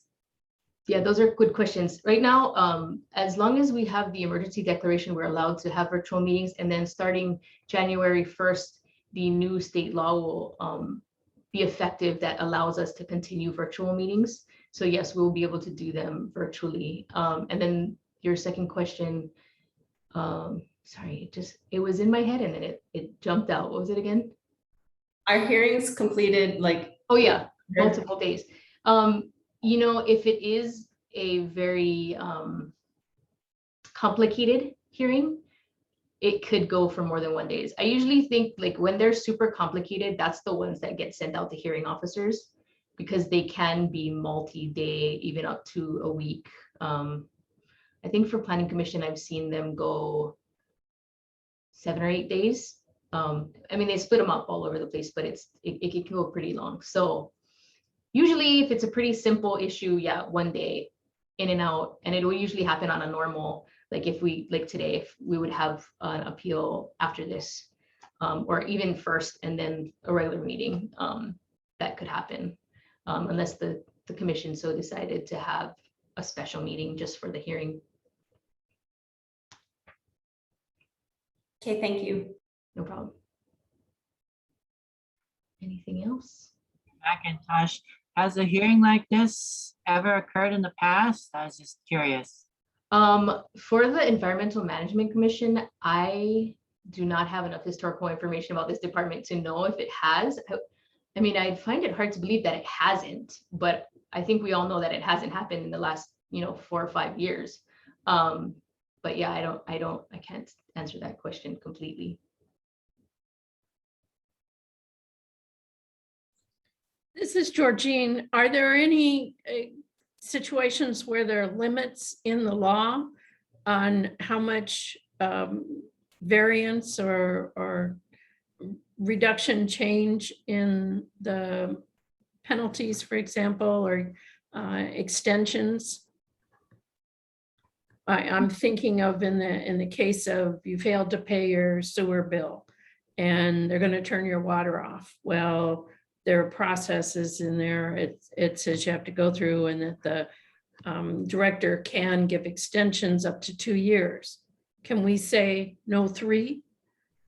I think that would be within your limits. I don't think that I've seen anything in the law thus far. This doesn't mean that it's not there, but that you would be within your discretion as long as it's a reasonable amount of time to kind of fit the violation and fit the time that they would need, to come into compliance. I think if there were special things to think about, even COVID nowadays, right? I think with payments a little different because I think payments actually follow a collection track and not an order or variance track. So that would usually get sent to, to a collections agency. Well, I assume if we get one of these things, you will load us down with all the background elements that we need to be considering.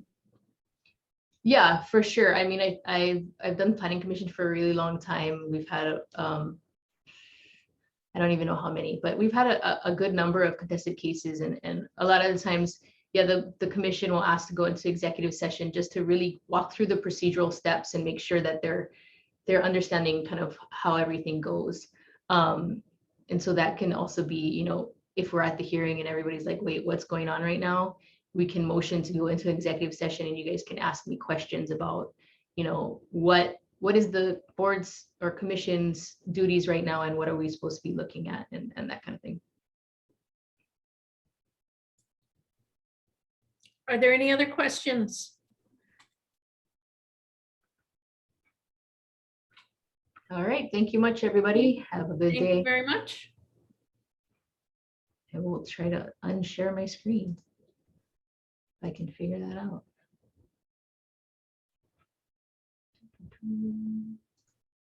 Oh, here.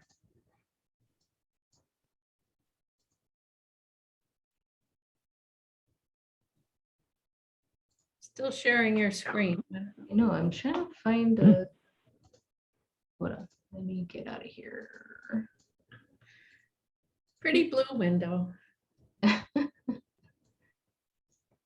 Alrighty. Done it. Thank you. Oh, okay, good, perfect, thanks. Okay, next under new business. Last time Ramsey had asked about getting input from commissioners on what they should do for new development, subdivisions, and whether they should be required to build a hookup for future connection to a sewer if one doesn't exist. I don't know, since he's not here, if anybody had collected some information that you'd like us to pass on or discuss here.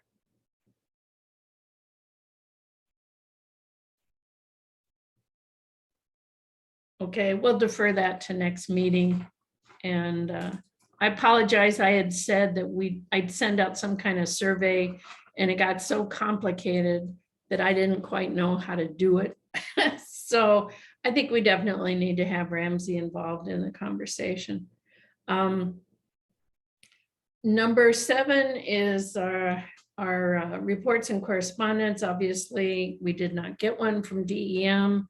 And I think from previous communication from Peter, the department would like to go to a quarterly report with interim monthly updates.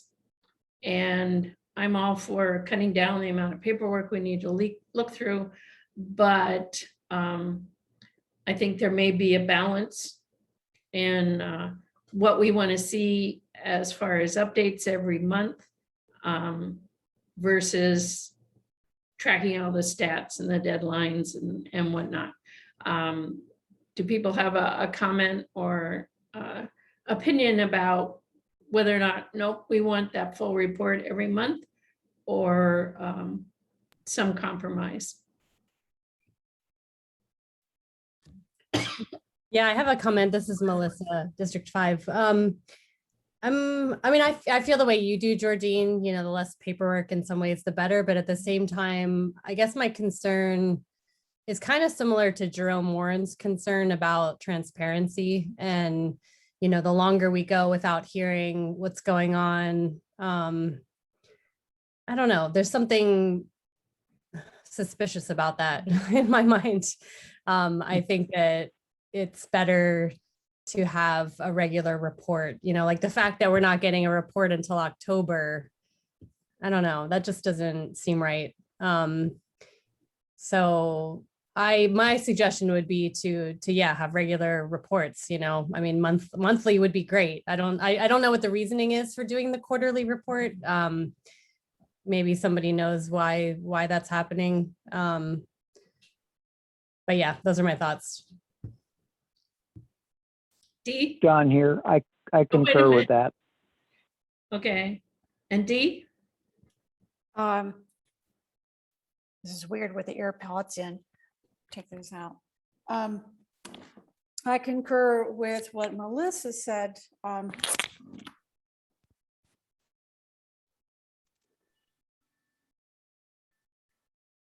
you hear me? Yep. Okay, great. Yeah, I think the director's report is very important. I do understand that our director has inherited a lot of work, probably twice as much as he figured on. But I think it's a valuable function. And I think perhaps as a compromise position, I might suggest that we get a written report every month, but that Director Mansour appear with us every other month to take care of our questions.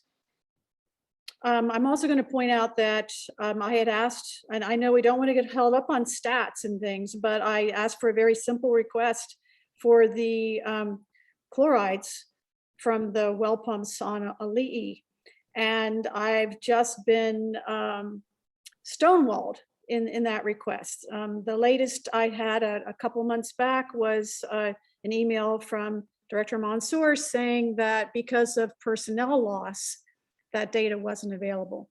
And I'm sorry that Ramsey's not on this meeting right now, because previously I got that data from the person that works down at the station here in Kona, Aliga DeMello, and he had that information at his fingertips. So it's just a little frustrating when you ask for something very simple. I don't want to have to go through a FOIA to get something that we, the consumers and the taxpayers, are entitled to, because we're paying our employees to get this information. Yeah, just circling back, I'd like to have that data that I asked for. I think our director should show up at least every other month, and I think a written report in the meantime every month is appropriate. Okay. Others? This is Commissioner McIntosh. From what I could see, it looked like the report didn't change that much between each month. And I didn't really notice that when we had specific questions that for the director that they were answered in the report, rather we had to wait for him to answer them themselves. So I could see why they'd want to space it out every 3 or 4 months, but maybe if you could, if it could be changed, at least the format, maybe put in the beginning, specific questions that we have asked, put that in the forefront. And then all the rest, you can just throw in the bottom. And that way we don't have to sift through 18 pages, of information trying to find out what we want to look for and then find out it's not even in the report. So maybe look at, I know you don't want to hear this, but maybe look at redesigning the report or. Well, I have been trying to get them to come up with some easier to find things formats. And we have had the series of questions and who had asked them. And most of the time there were answers right under the question. Sometimes it's a see report under blah, blah. So I think we can work on that. I said where it doesn't change, or maybe there's a way to highlight when there is new information. I definitely want to keep any questions we have before the next meeting up there in front, say we expect answers. And one would be your fluorides report, D. And most of the time we are getting the answers to it, whether it's staffing and crises issues that have prevented it, I'm not sure. But it seems like, yeah, we should see something every month. And I would like to have somebody from DEM, thank you, Senna, who seems to have dropped off, who could speak on behalf or at least answer some of the questions we have that come up to be at our meetings. But anybody else have some thoughts? John here. Devil lives in the details.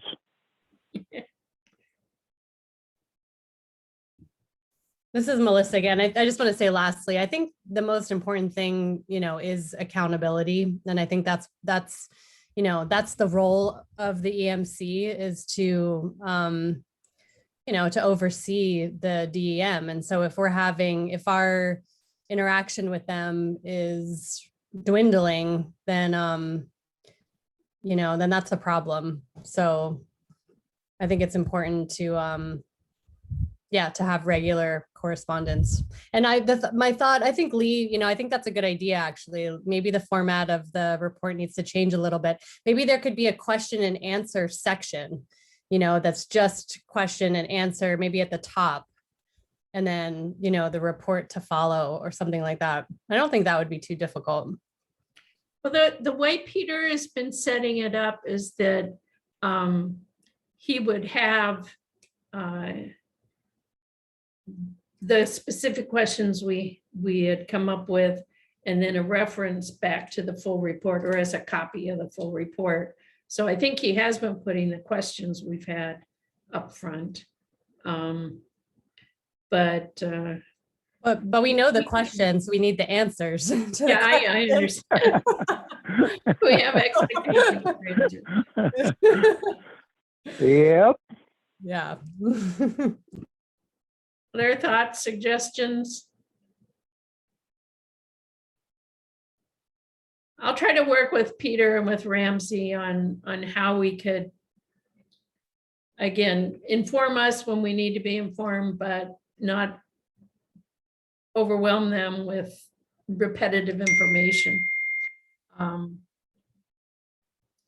go get my COVID test in Hilo.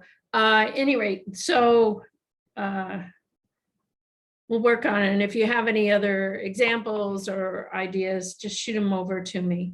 And I will agree with the general consensus of kind of disappointed that we didn't get him here this time.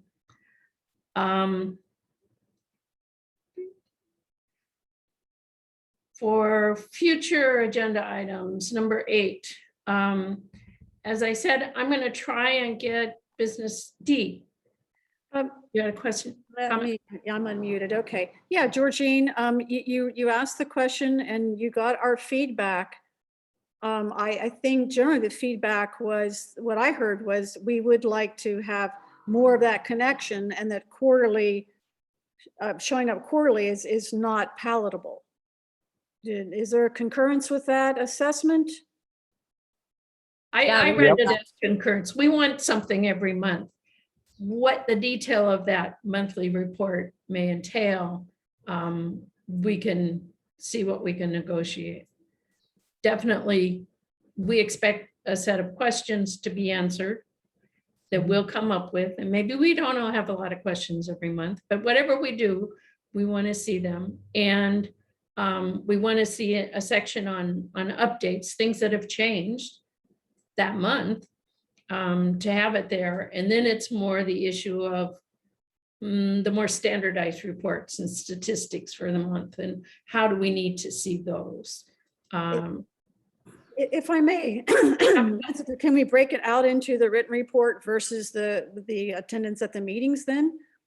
Oh, okay, yeah. We all agree that we would like to have that written report on a monthly basis anyway, and that there's a suggestion to revise the format of the written report. That's what I'm hearing.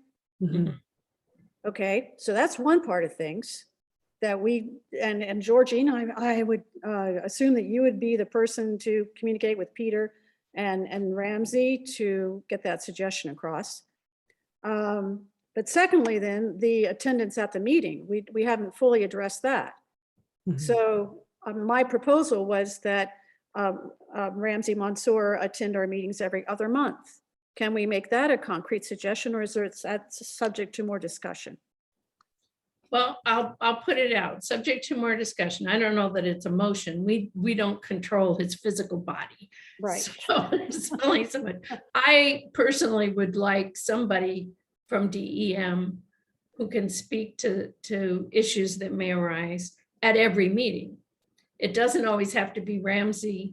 It could be the deputy, it could be a division director, somebody that can deal with in a timely fashion, like right now, what to deal with. I don't know that we could, and for example, on this meeting, it came back to me, nope, Ramsey's got a conflict, he can't make the meeting, he could do the next day, do Thursday or Friday. And then it's, we gonna reschedule around his schedule? I don't think so. Well, that wouldn't even be legal. Yeah, I'm like I'm having a serious issue with this because I mean, it's kind of, this is part of the responsibility. It's my understanding of the director is to be engaged with the EMC. And so, you know, and the same thing, Georgine, like we got that email from Peter saying that Ramsey was going to be here and then, you know, he's not going to be here. And there's this back and forth, and there's a level of commitment that, I don't know, seems to be lacking a little bit. So I agree. I think if Ramsey can't be here, then somebody needs to be at the meeting to be, you know, representative of DEM. So I don't know, maybe that could be the agreement. If Ramsey can't make it for whatever reason, then there's somebody that can, you know, fill that role for the meeting. In that scenario, would then we be okay if we never see Ramsey? If he's always got a conflict, he might never show up, and are we gonna be okay with hearing somebody else from DEM? Right, that's a good point. Thank you, Elise. That's exactly where my mind was going. Right. So I think we need to specifically ask for Ramsey to be present at a certain interval. Mm-hmm. And it's fine if he sends a substitute on the off months. Mm-hmm. But if we just leave it vague, I suspect we will not see Ramsey. Mm-hmm. Well, we happen to have his secretary, or whatever your title is, Peter. Hi, I'm here. Is it reasonable to say this is a non-negotiable meeting you're coming to? I mean, the mayor was the last one who drug him away. Kind of hard to say, no, when you prioritize, EMC comes before the mayor. I don't think so. But we would like to see that it's a standing meeting and that he should make every attempt to attend. And if he can't, it's a substitute, and that substitute should be rare rather than common. Whether we can say anything like, you know, at least every other month. I had my druthers, it'd be every month. The other thing I want to say is, you know, he doesn't have to be here for the entire meeting. I mean, we all know these meetings go on for quite some time. So even if he came for an hour, right, you know, we could have a dedicated hour where we know that he's going to be at the meeting, and we can, you know, ask our questions then.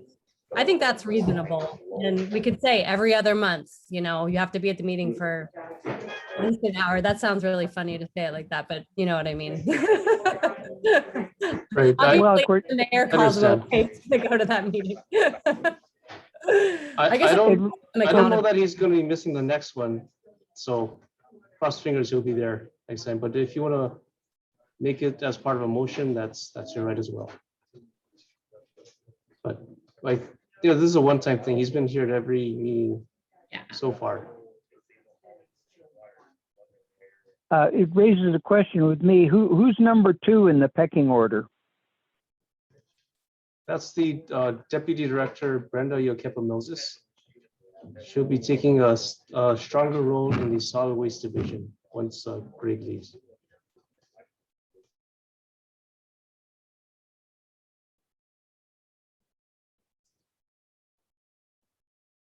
So I guess the question, guys, is do we need a motion? Do you want to make this a formal demand that we want to see you at least every other month? We would prefer that you attend each month for at least an hour.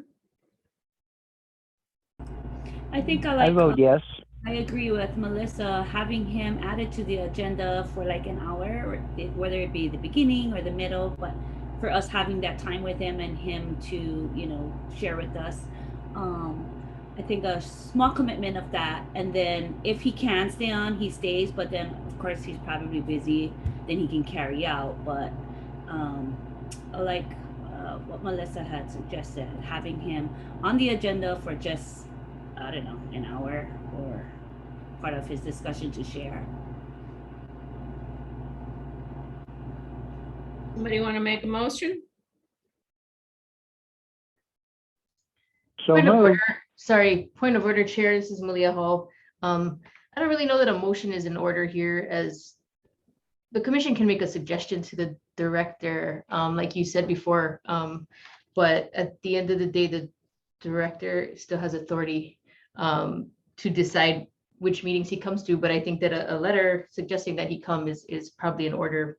But I don't know about a motion directing him to come.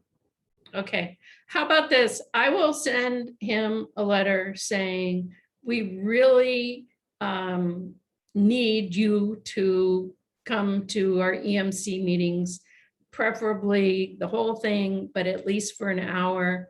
And on those rare occasions when you can't make it, that a senior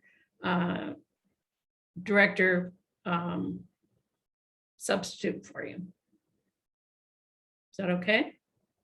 Georgine, this is Elise. Could you take out the part about the hour? Let's not suggest. Okay, just say we want you at each meeting. Yeah. I could do that.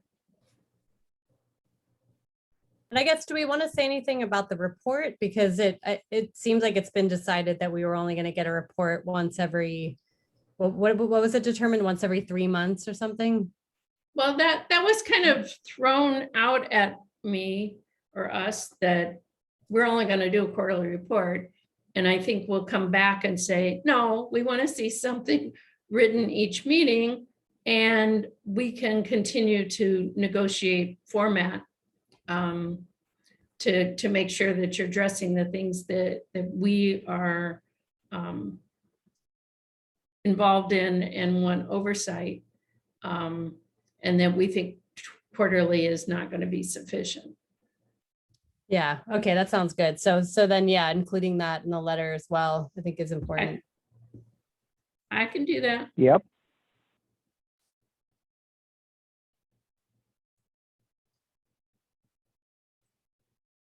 I vote yes.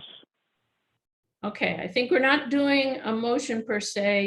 You're giving me consensus to write up a little bit of a letter that says, hey, we want to see you every meeting, and we want written information that we can review ahead of time. And we're going to keep sending you questions to address each month. So I can do that. Let's see. Are there any other issues that people have for a future agenda? I think I had said, sorry, I was going to ask business services to come. They may not be available. I can't really make them come to talk to us about what's the reality of recycling on this island now and expected in the future. Are there other, and I also want to continue discussions about the transfer stations and funding recommendations, just to follow up and try to come up with some specific recommendations and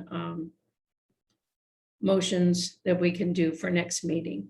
Are there other agenda items that you would like to come up?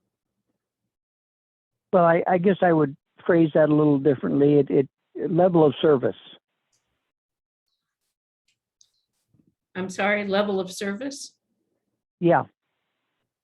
In other words, you know, from my side down here in Puna, I mean, the population is exploding, and the infrastructure is suffering. I mean, it's not capable, as you already heard. You know, the lines at the transfer stations are getting longer and longer, and there's no likelihood that that is going to decrease. So what are our options? So you would like that as a question going to Ramsey for next month of what are you doing to deal with Puna service? Yeah, yeah. Okay. I can do that. And like I said, any of you have specific questions, shoot them my way or to Peter, and we can include that for his next report. We're talking about what kinds of agenda items. Are there different topics do we want to talk about, or even right now, do we want to make a motion? We would have to send it to DEM and the council to say, we would like to see that glass ADF increased. I don't know if we're there to come up with specifics at this time, or we can reserve it for next meeting where we would pin specific actions that we would recommend around solid waste funding.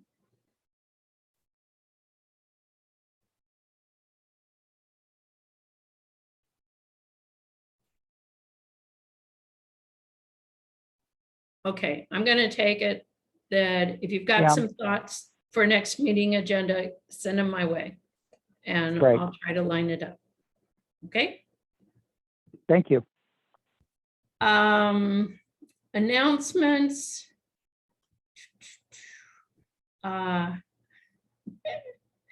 We will change the 9A by asking for director's information report sooner than October.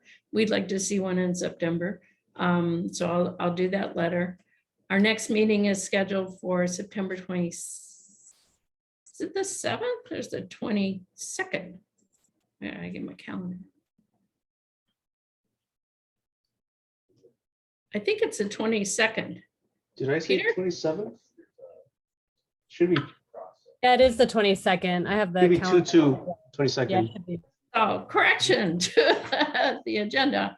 It is the 22nd, unless you know something's happening on the 22nd, Peter. But that's our fourth Wednesday. And we'll do it again. Will somebody make COVID go away? No Do kidding. it again virtually. Not that when it finally goes away, we talked about this before, it would be nice to meet at least once with the new commission. But it probably won't happen until next year. Any other announcements? Seeing none, can I get a motion for adjourn? So moved. John, second from Dee. Thank you very much for putting up with this. I think we talked about a lot of good things. And again, focus I'm going to try to do for next meeting is, okay, are there some specific things we want DM to move forward on? So think hard and watch for your mail. Would you like to see other documents, articles and whatnot about EPR? I mean, we could flood you with stuff. I would like to see some more information, especially about, states that are already doing it and how it's working for them.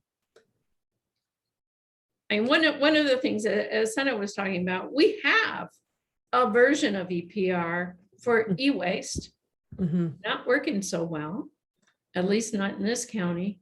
For glass, our High Five program actually is working well. So it's bits and pieces, and I can send you a pretty cool site that I found that summarizes all the activities going on in the different states as far as legislation and policy moves, but not a lot of data. I did forward a message to look at some of the testimony that was given on the original HB 1316 Lawson's bill that talked about some of the challenges and some of the opportunities as well for EPR. And her bill was, I don't know, 60 something pages long. There's a lot of devil in a lot of the details in trying to make it work. But I'm happy to send more information as I have run across it to you. Any rate, so we were back at adjourn. I think we had a motion and a second. Ready to vote? Oh.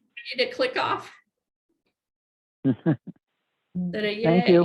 All right. Thank you very much. Thank you. Thank you, everyone. See you next time. Thank you, Georgine, Peter, and everyone. Thanks, Georgine. See you in a Bye. month.